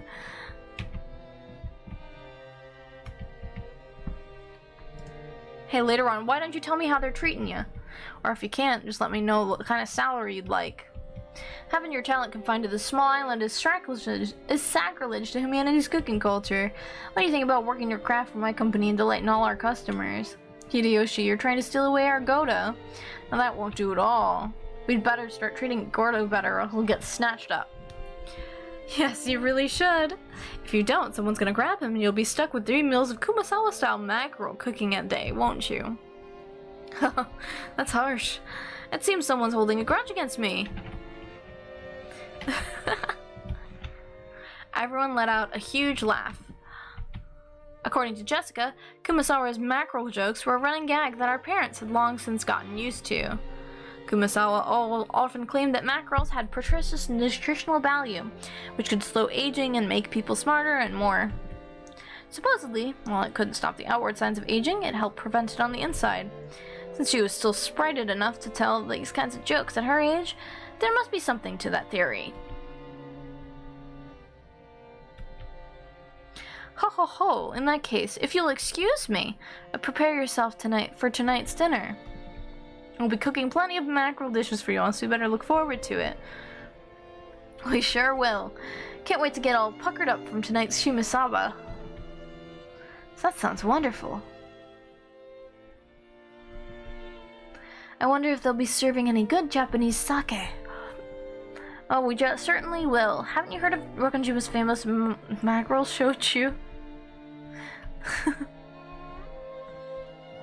Kumasawa, together with Shannon, bowed and pushed the serving cart away. It was pretty funny to watch Goda, who looked like his show had totally been stolen, explain in a serious voice that we were having calf steak for dinner. Kumasawa, thank you for doing that back there. As she pushed the servant cart, Shannon bowed her head very deeply. I haven't done anything that requires thanks. Kumasawa may have played dumb, but she obviously understood and shaved Shannon in the nick of time. Back when Butler had asked her about the dessert, Shannon unfortunately hesitated. There may have been several ways to dodge the question, but all of them would have required some quick wits. Shannon, who hesitated and was hard-pressed for a response, was always suffering because of this small weakness. If only Shannon had a little of the craftiness needed to just cleverly shake off a mistake, like Goda, her life would be much easier. The fact that she could perform other tasks flawlessly made this weakness even more unfortunate. However, there was someone who understood Shannon's honest nature, her inability to gloss over a mistake, and draw attention away from it. That was why Kumasawa had smoothly come to her rescue. I just heard it from Genji that there will be a change in the afternoon shifts. I believe you were given a break until this evening. I'm jealous. Oh, sorry, I haven't checked the shift chart yet. Oh, yes, I was thinking I might start cooking some mackerel in the oven. If you don't mind, I would be happy if you'd help out a bit before you break. Oh, yes, I'd be delighted to help. To Shannon, Kumasawa was like a mother among the servants.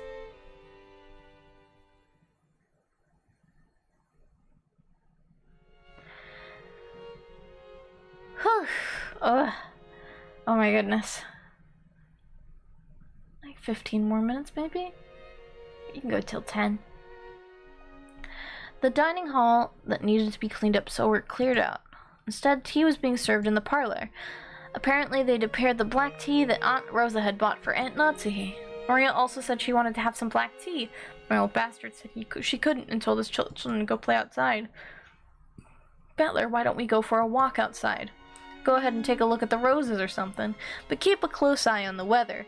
The sky's still clear, but the weather report kept talking about rain. I want to go to the beach. Oh, that sounds wonderful. Playing on a sandy beach isn't something you get to do often, is it? Good point. Okay, let's all go. Maria, be careful to not get your clothes wet, or your shoes. Won't get wet. That obedience is so cute. Butler, make sure you keep an eye out for Maria, okay? Sure, leave it to me. Hey, you're pretty obedient and cute yourself, listening to query like that. Why don't you also listen to me obediently for a change? Hell no. Let's go, everyone. Come on. The children flew out of the parlor.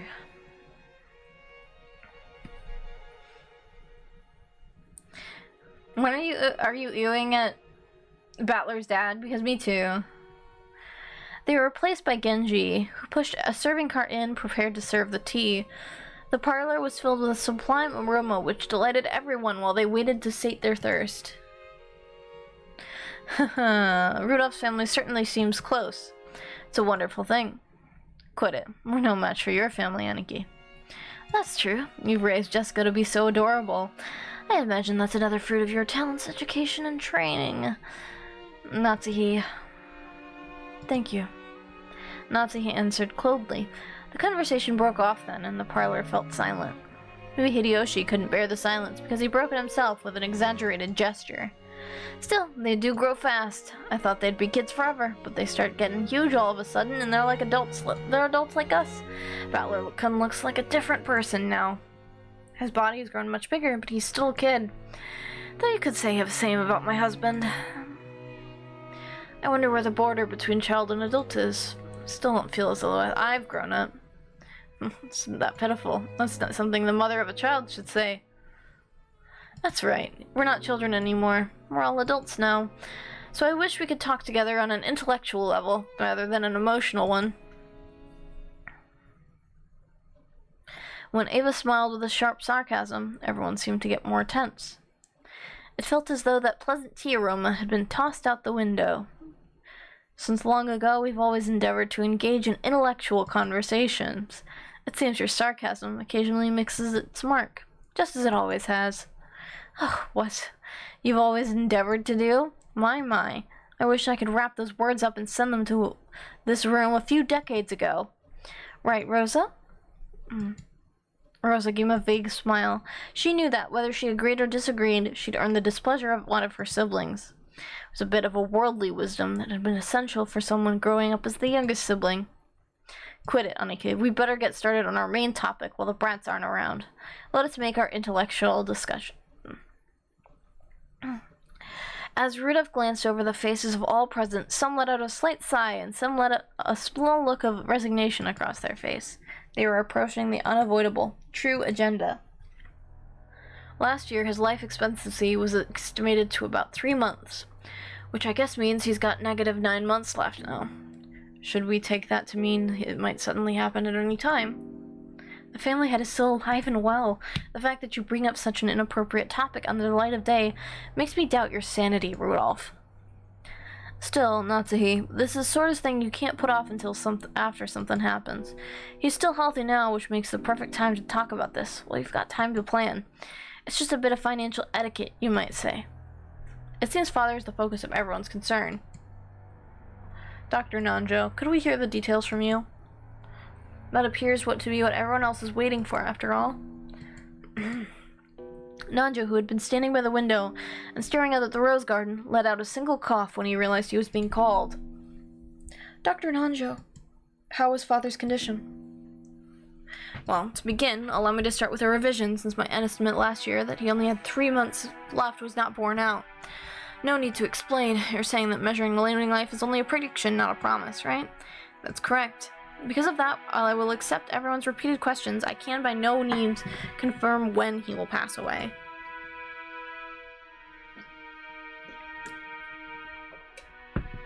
A human's life is supported by their body and their mind. If the body is weak, the situation becomes more dangerous, but if the mind is strong enough to compensate for that weakness, the effects of one's condition can sometimes remain in a subdued state. So you're saying that even if the body is weak, his mind is still firm and spirited. Curious, sorry, but please stay quiet for a bit. Sorry. That is correct. Kinza's body is being overwhelmed by the demon of ill health. This will hold especially true as long as he continues to partake in such strong alcohol. He's in a crisis because he drinks, and maybe he's lived this long because he drinks. There's Dad for you, the heavy drinker. Well then, Doctor, I know you can't give anything more than a prediction, but what do you think about Father's chances of living until this day next year? That's quite a rude question for you to ask about the family head. Natsuhi jumped on Eva, not even bothering to hide her astonished expression. Eva stared back daringly, but Hideyoshi realized what was going on and tried to smooth things over with a forced smile. Ah, Natsuhi, forgive her. Eva, shoot your words a bit more carefully, okay? Sorry, I was just so concerned about Father's condition.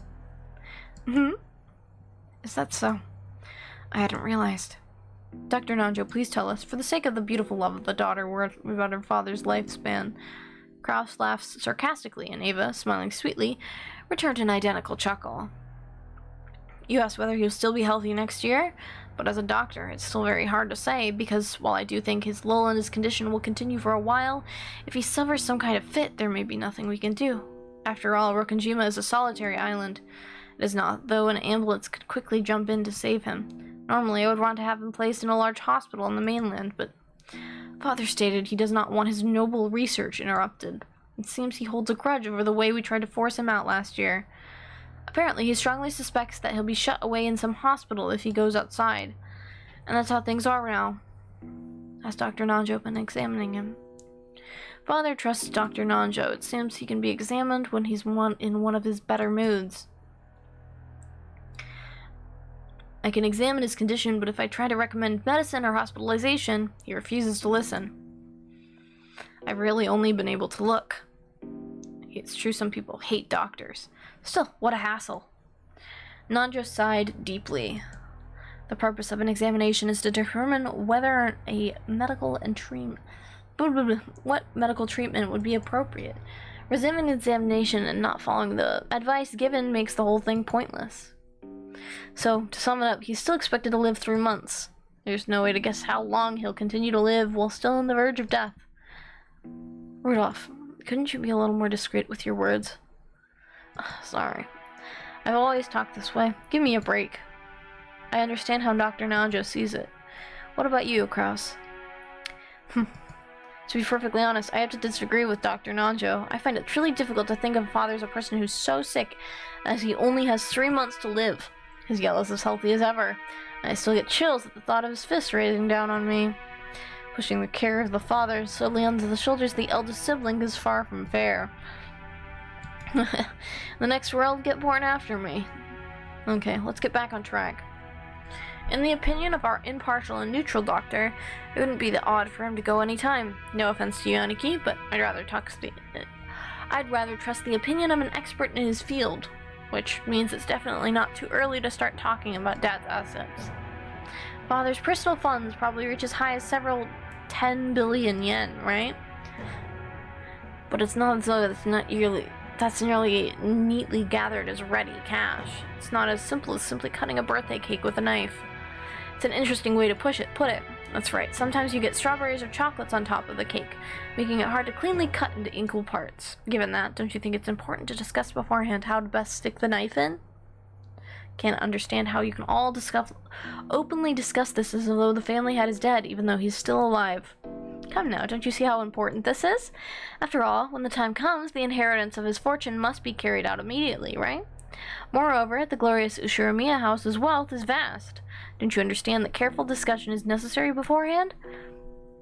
There's a huge difference between family's resources and your family's wealth. How rude. My birth family has nothing to do with this. Give it a rest, Eva. Natsu, please forgive us. Pardon her rudeness. Hideyoshi tried to smooth things over her by glancing at her both with a forced smile, but it only resulted in making the hostility between Eva and Natsu even more intense. Seems I'll just get in the way if I stay any longer. Please excuse me. Nigel rose from his seat and exited the parlor. To an outsider, it may have seemed like a normal act of courtesy, but his back was watched by several glances envious of the ability to escape. After the doctor had exited and his footsteps had disappeared into the distance, Cross recrossed his legs. In other words, this is what you all like to say. Father's remaining life is short. You want to quickly enter a practical conference concerning the distribution of the inheritance. Why are you so eager, I wonder? Certainly, as you say, estimating and distributing the Ushiramiya family's wealth is no simple task. In that case, shouldn't we all make careful and deliberate calculations? Seems to me as though you're all impatient to split up the cake tonight. Isn't that true, Rosa? What reason is there to be hasty? We aren't being hasty. However, we need to have an agreement between the siblings. It doesn't matter when we do that, but the day Father's condition worsens is approaching. Discussing the matter beforehand hardly seems hasty to me. Rosa shot a glance at Eva and Rudolph. The youngest sibling in the family, it was hard for her to be cross-examined by the eldest. Oh? Is that your true opinion? I didn't expect that most honest and pure-hearted of the siblings would say something like that. I wonder if those two told you to say it. Quit it. Rosa's one of Dad's kids, too. She's got as much right to his inheritance as the rest of us. It's only natural that she'd be interested. After all, Dad'll definitely die. It's not something that'll happen in the distance. It's not something that'll happen in the distant future. Well, on the contrary, Aniki, you're way too relaxed. It almost seems like you'd nothing better than to turn the discussion away from the inheritance issue. What do you mean by that? Are you trying to accuse my husband of something? Calm down, Natsuhi. Listen to what we have to say. Nisa, I heard the times have been extremely good lately. Ever since last year, you've been in an unprecedented boom, and the yen keeps on rising. It seems that it's no longer a dream that the dollar will reach 100 yen. Oh no. Do not tell them about 2024 yen exchange rate.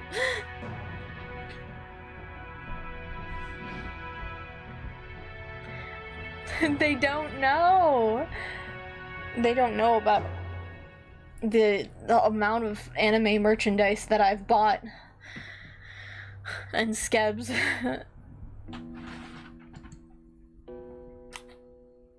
The ruling party says it'll be establish a health resort maintenance law by next year.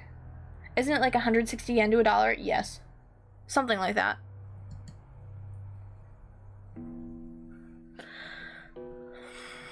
At this moment, resort development companies across Japan are running about trying to gather as much funding as they can.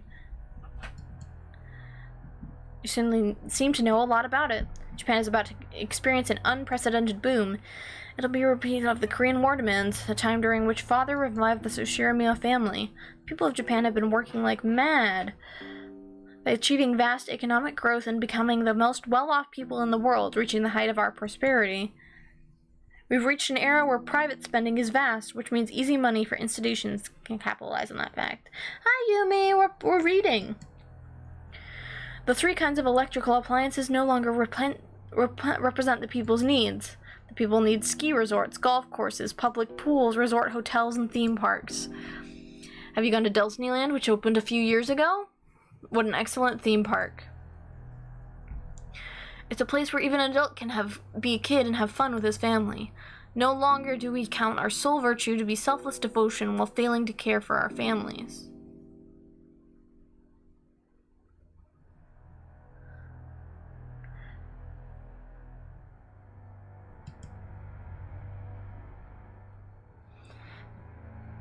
We've become the most prosperous people in the world, and now we can finally enjoy the business. Thanks for the Delsny advertisement, sir. Yeah, thank you so much, Kraus, for the Delsny advertisement. Kraus, your foresight's nothing to sneeze at. When I heard that sort of thing several years ago, I thought it was crazy. But when I heard about the GF5 Nations Plaza Accord, that all changed. The yen shut up, and I'll bet the price of land skyrockets soon, too. It won't be long before Japan becomes the economic center of the world. You've got great sense directing the world's moving, Kraus. At least there can be no debate about that. I feel the same as Hideyoshi. Annika, you can read into the next decade of history. I bet that you got that keen sense from Dad, and it's incredible. However, unlike Dad, the timing of your predictions has been a bit off sometimes, right? Son, you've been starting resort projects everywhere, convinced that Japan will soon be a boom, but almost all of them continue to fail. While I'm sure that the end you predicted will soon arrive, it seems you misread the timing of the boom. You were too early. You then panicked and tried to sell everything off, which opened the wound even further. Your nose was really so reliable, then should be no reason for you to sell off your property. Is this proof you mistrust your own ability? How rude. Are you trying to insult my husband? Natsuki's forehead creased as she rose from the sofa. Eva, paying this no heed, stared at Kraus with a confident smile. Kraus, who also maintained his confident appearance, told Natsuki to sit down. Please stop, Natsuki. Eva's always been incapable of talking any other way. Calm down a little, your headache will get worse. There's proof of your lack of talent right next to us. After all, Nissan, weren't you excited about turning this island into a resort? You built a wonderful resort hotel and have beautifully maintained the garden. I'm just an amateur and don't pretend to understand, but you must have used a significant amount of money for that, right? And what is that to you? My husband's business is none of ours. Actually, that's not true. Rakojima doesn't belong to Aniki. It belongs to Dad. Of course, the hotel does belong to Aniki. In fact, we'd be more than willing to pay lodging fees for tonight. What do you think, Rosa? What I have on hand will suffice. If I can make this into a resort, the island's financial worth will rise. It's true that expenses have piled up, but we can expect a large harvest in the future. When that happens, all of you will stand to profit as well, do you not? I understand that. If the value of the island rises, it'll increase our portions when we distribute the inheritance. Of course, I won't ask you to divide the island and the mansion into 4 equal parts. We can just resolve the matter with money equal to the value of the prosperity. If you understand that much, what about my business makes you so dissatisfied? We aren't dissatisfied, we're uneasy. In the first place, Aniki, when do you plan to open that hotel? Left this way, you won't get anything out of it except for our grubby handprints, right? That's right. It's an important tool for your business, isn't it? Surely you can't keep it locked up until the moment you open it. Buildings go bad if you don't use them and air them out every once in a while. Even so, it's a bit extravagant for a guest house that we only use once a year. Right, Rosa? That's right. Considering how wonderful it is, I'm sure it'll become quite popular once you open it. Oh, so the hotel you keep talking about is the guest house. It's splendid. Just as Rosa said, if you were to open it, I'm sure it would become popular. The lodging they had been guided to wasn't originally intended to serve as a guest house. It was originally constructed as a resort hotel. However, even though it was built in 2 years, previously there was still no prospect of it opening. Nisan, it's just like all of your enterprises. Your attention and planning are both fabulous, then you'd always become unmaintainable partway through, and ends before you have the chance to earn any profit. You were brilliant when you saw using this island as only a place to live was a waste. I think it was a pretty good plan to turn it into a result that could use the prospect of marine sports, fishing, honeymoons, and the like to attract customers. If I were the oldest son, I'd have strained my brain looking for a way to make a profit off this island. But 2 full years have passed since you finished building, right? After 2 years, you still haven't had the opportunity to open it. Where's the managing company you entrusted it to? Impertinence! That's not my husband's fault. There has been some trouble with the company that my husband contracted with. No matter how you look at it, we are the victims here. And yet, the rumors we heard about this company you hired haven't been good at all. Let's be clear about this, dear. Did you really think we wouldn't hear about a lack of payment embezzlement and other issues led to the project disintegrating mid-flight? We even have evidence. I don't know what kind of evidence you think you found, but it's all baseless. As new members in the tourism industry, it's absolutely necessary for us to lay the groundwork with various people. It's also important to investigate the trustworthiness of our partners. It's merely taken us some time to meet that goal. I'll admit that in my rashness, the hotel was completed too early. However, it's not as though we're paying maintenance costs. It's a foundation that'll eventually become immensely significant. Liar. Bet you want to liquidate it, but can't. After all, there's no reason for anyone to buy such an extravagant hotel on an isolated, empty island without any established sightseeing routes. Anyways, what about all the loans you made for this project? Even if you aren't acquiring maintenance costs, the borrowed money that you can't return just keeps growing. Sorry, Kraus, but I've investigated the development plan for this island a bit. To be honest, I haven't heard anything good either. Hideyoshi, I can see how you might be left with that impression by looking at the current financial situation. However, this is a forward-looking investment. I have no choice but to admit my prediction was mistaken. And then, until now, several liabilities have been created. However, the times have finally caught up with me. I will soon regain everything I have lost up to this point. No, actually, all my investments I've made will kindly return to my connection. That's right, just like throwing away a small fry to catch a salmon, they will become bigger back than before. Ugh. I'll accept that. The resort business will probably see an unprecedented boom before long, though I don't know if it'll be enough to cover all your debt. However, Kraus, after all your failures in the past, who exactly do you expect to provide with that funding? This isn't some small amount we're talking about. You'll need enough funding to fill the massive hole you dug. What are you trying to say, Hideyoshi? Natsu, please don't get airy. We looked into this too. We checked to see who might have provided Kraus with enough financing to support his recent large-scale process despite his string of failures. And we discovered no such backer exists. The iron rule of money roulette is that you bet against the loser. Aniki, you're a fairly well-known loser in this field. It's true that prosperous times are about to come, but when we looked for people who considered that enough to overlook your string of failures, and also had enough for the investment, we found no candidates. So, the big question now is where you got that money from. Now, isn't that intriguing? And, dear, how long do you plan to let these relations stand? Sit down, Natsuhi. Let's cut to the point. Aniki, you've been diverting Dad's private funds for your own businesses. There's pretty much no room for doubt. If you think we've made some kind of mistake, please feel free to explain. Rudolph, call it diverting fund. This is embezzlement, plain and simple. A huge crime that can be criminally prosecuted. This sort of rudeness cannot be tolerated. How can you face the successor to the Ushiramiya head family and level these absurd accusations? They aren't absurd, they're right on the mark. I'm sure he'd like to somehow make his businesses succeed and recover his losses, but his debt keeps getting bigger. He's just trying to cover up the failure of one gamble by making an even bigger one. It's only natural that he'd try to grab any source of funding close at hand. Let me be frank. What you're doing is embezzlement. You're betraying Father. You know that we'll have the courts settle this after it's all over, right?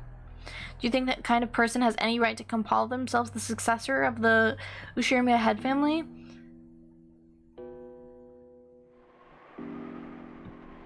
If I tried to read Umineko as a kid, my ass would not be getting this. Yeah. If although you care to claim that you betrayed the family head, you no longer have the right to straddle the threshold of the glorious Ushiramiya family. Leave this place at once. Now, get out. Natsuhi, who had once reached the limits of her anger, shouted at Ava in rage.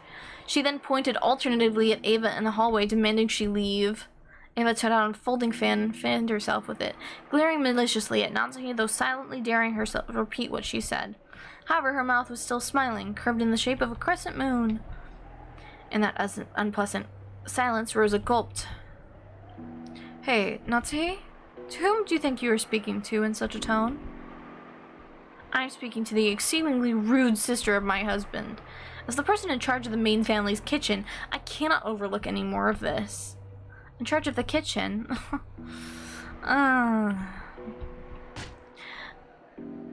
Ava folded the fan with a snap and rose to her feet energetically.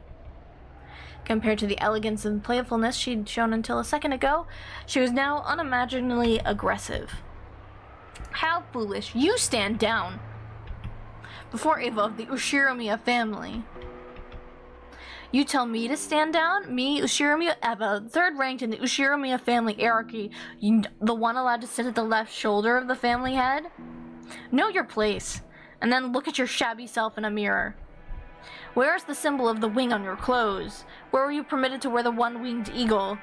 Aren't you nothing more than a borrowed womb whose house the next successor of the Ushiramiya family? Jesus Christ. Understand your place, you common housemaid. Eva's face twisted hideously as her words gouged into Natsuhi's heart like talons, wrenching at it.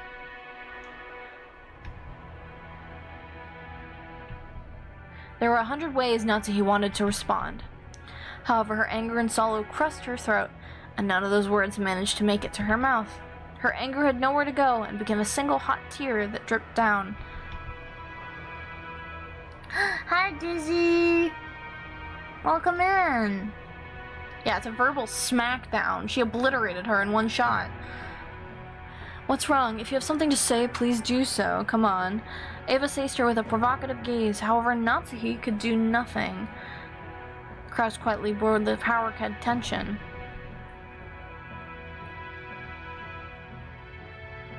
Natsuhi, leave your seat. You should go cool your head. What? Natsuhi, resenting the fact that her husband had not come to her aid, shifted the focus of her attack. Dear, don't you understand what they're saying about you? These people are baselessly calling you a traitor. They are marking light of the fact that we protect the glory of the Ushiramiya family, even though we are constantly expending every effort to learn that glory from Father. They trample all of that underfoot with their hateful rambling, and you don't even try to fight back. Why?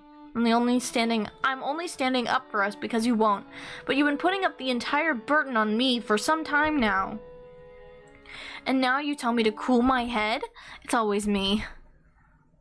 Even though I've always considered this family's affairs so seriously, you've... Natsuhi was already unable to hide her tears. She flew from the room in that state. After that, all that remained was a somewhat embarrassed mood about the parlor. When the sound of footsteps grew distant and silence returned, Kraus shrugged his shoulders slightly. I apologize for my wife. She has always been bad at controlling her emotions. It's even been rough for me. If that's been what's been managing your household, you might suffer to no end.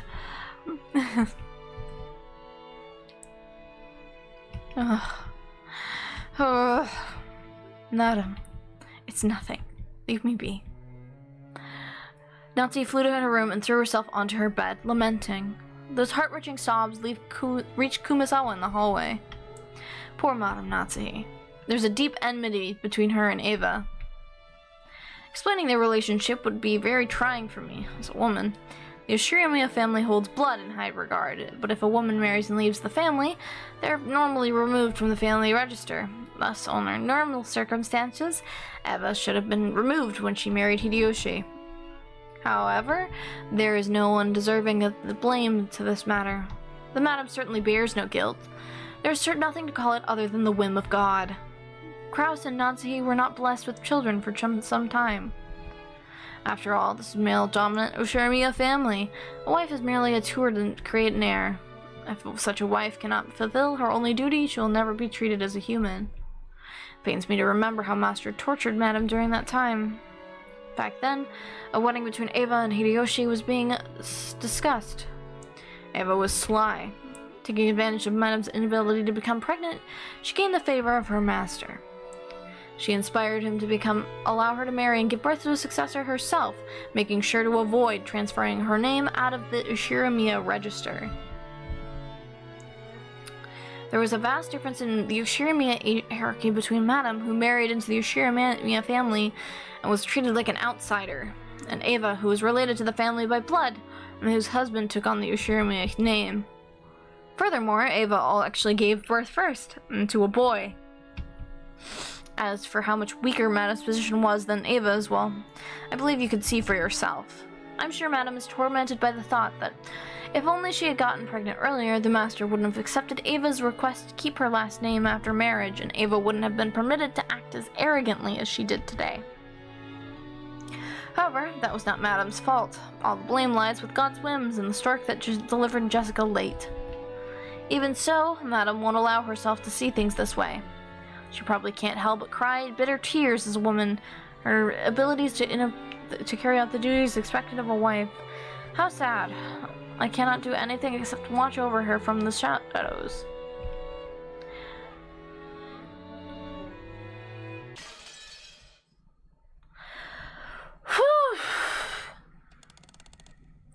Oh my goodness. Oh my goodness. Oh. Okay. No.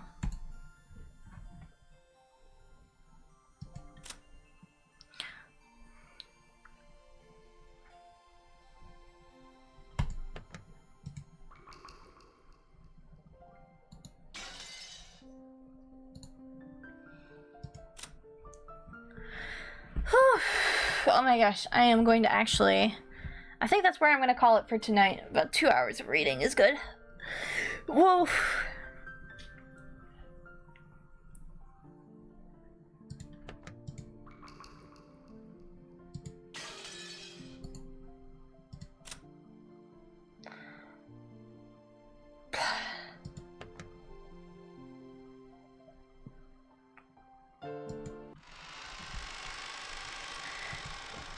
Would you stop blinding me?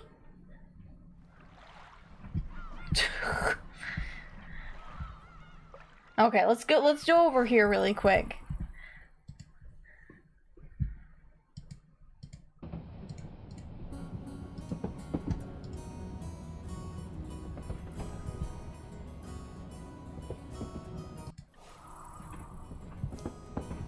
Oh. What happened to my thing? Where'd it go?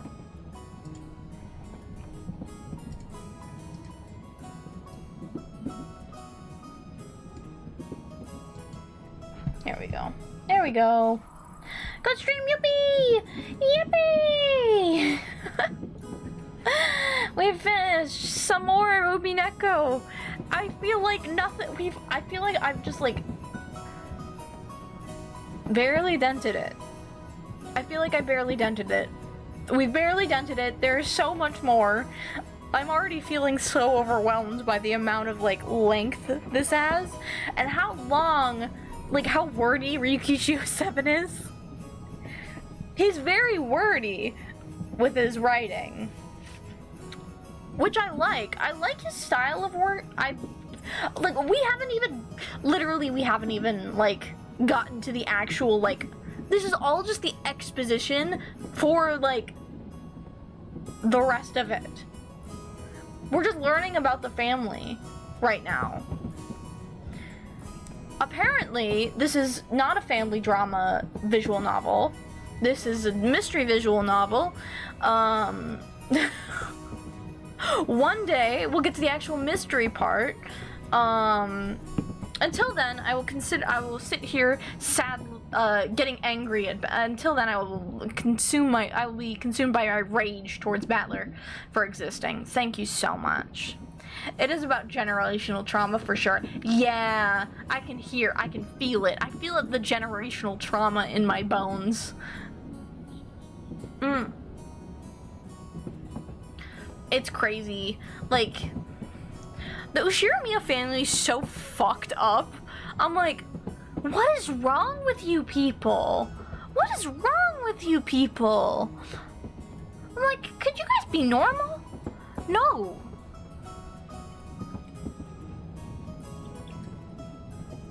The only normal people are the people who married in, I guess.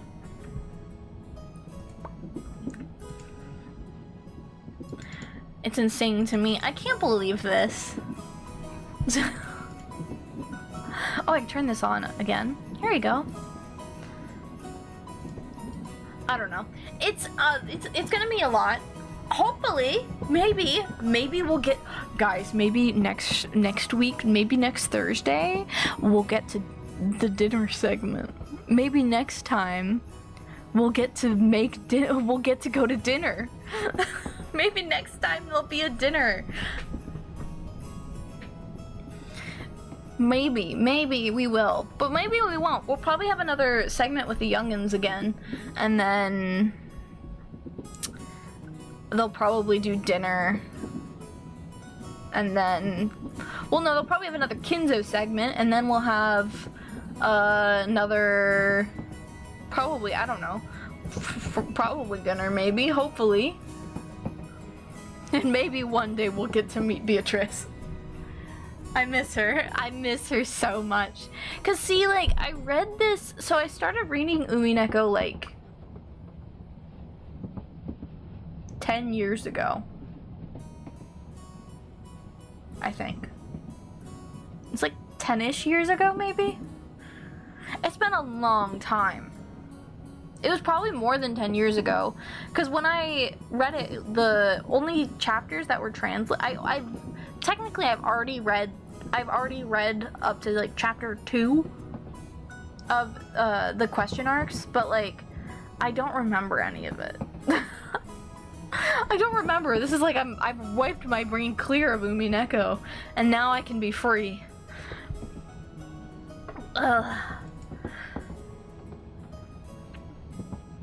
But praying for your voice. Oh my god. Oh no. That's why I was like, I really want to keep book club to like a 2-hour kind of segment, because I think that I will pass away if I have to speak for 3 hours for like the first session. But I guess I should talk about my plans for the rest of the week. I'm kind of taking it easy. I might stream tomorrow. If I do stream, it's gonna be something kind of chill. I've been kind of in an off-ish mood the last few days, so I'm like, I feel like I'm like on the verge. I feel like I'm like, like, you know, when you get that like fatigue and you're like, am I getting sick or am I stressed? I don't know which one it is, and I could never tell in a million years. So I will be resting, kind of. I wouldn't miss book club for the world though. I'm looking forward to this all week. It's a part of my highlights, my highlight of my week even. But yeah, if I stream, it might be on, I might honestly stream on Saturday. I might take tomorrow off and just stream on Saturday instead, and just keep it to the weekend, and take it easy this week. Because I also want to work on some offline projects, you know. I'm like, it doesn't, just because I'm not working, just because I'm not streaming doesn't mean I'm not working, because I'm constantly doing that. I'm constantly working on stuff off stream. Because I can't be stopped. I just can't. It's too much. But I will see you guys potentially either tomorrow or on Saturday. I'm gonna find someone and we can raid out to. Who's online right now? Who up? Umiing their Neko?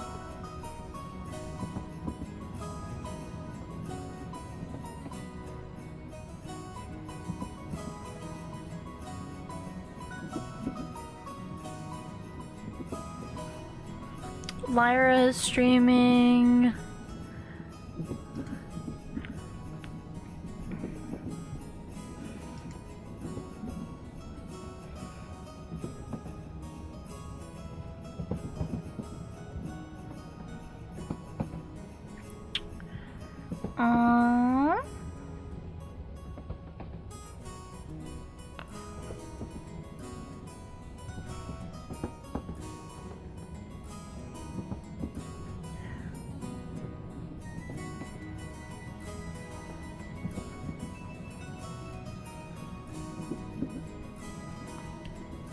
Okay. Yeah, Lyra's playing Pokemon. We can go chill and vibe. In Lyra's chat for a bit. But right after this, I'm going to start working on getting the VOD up for today. So expect this. So if you were late, you can expect the VOD for the rest of today to be uploaded sometime tomorrow. I've been trying to be really good about uploading VODs for these, just because I know a bunch of people can't catch them live, so I know, and like, so I just want to make sure that everyone's enjoying it, you know? I want to make you will read Umineko with me. It's not a choice. It's forced. I am holding you hostage. You will read Umineko Naku Koro ni with me. But we're gonna read into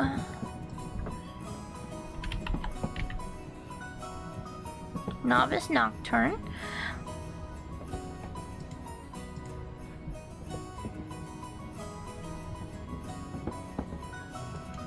And yeah, I will see you guys next time.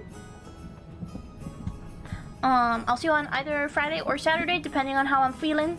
Friday is a little iffy. Saturday is probably more likely. So I will tweet an announcement the day of, probably in like the afternoon, if I'm feeling up to it or not, depending on how tired I am. So we'll see what happens. We'll see how I'm feeling. I'm just kind of taking it easy this week. I streamed for like 14 hours over the weekend, so I feel like I'm feeling backlash from that.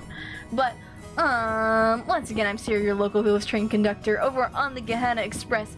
Our next stop is over at Novice Nocturne. Make sure to give her a very good hello and a good choo-choo raid as well. And I will see you guys later. Trying to copy my... Please? Copy my own raid message. Why don't you?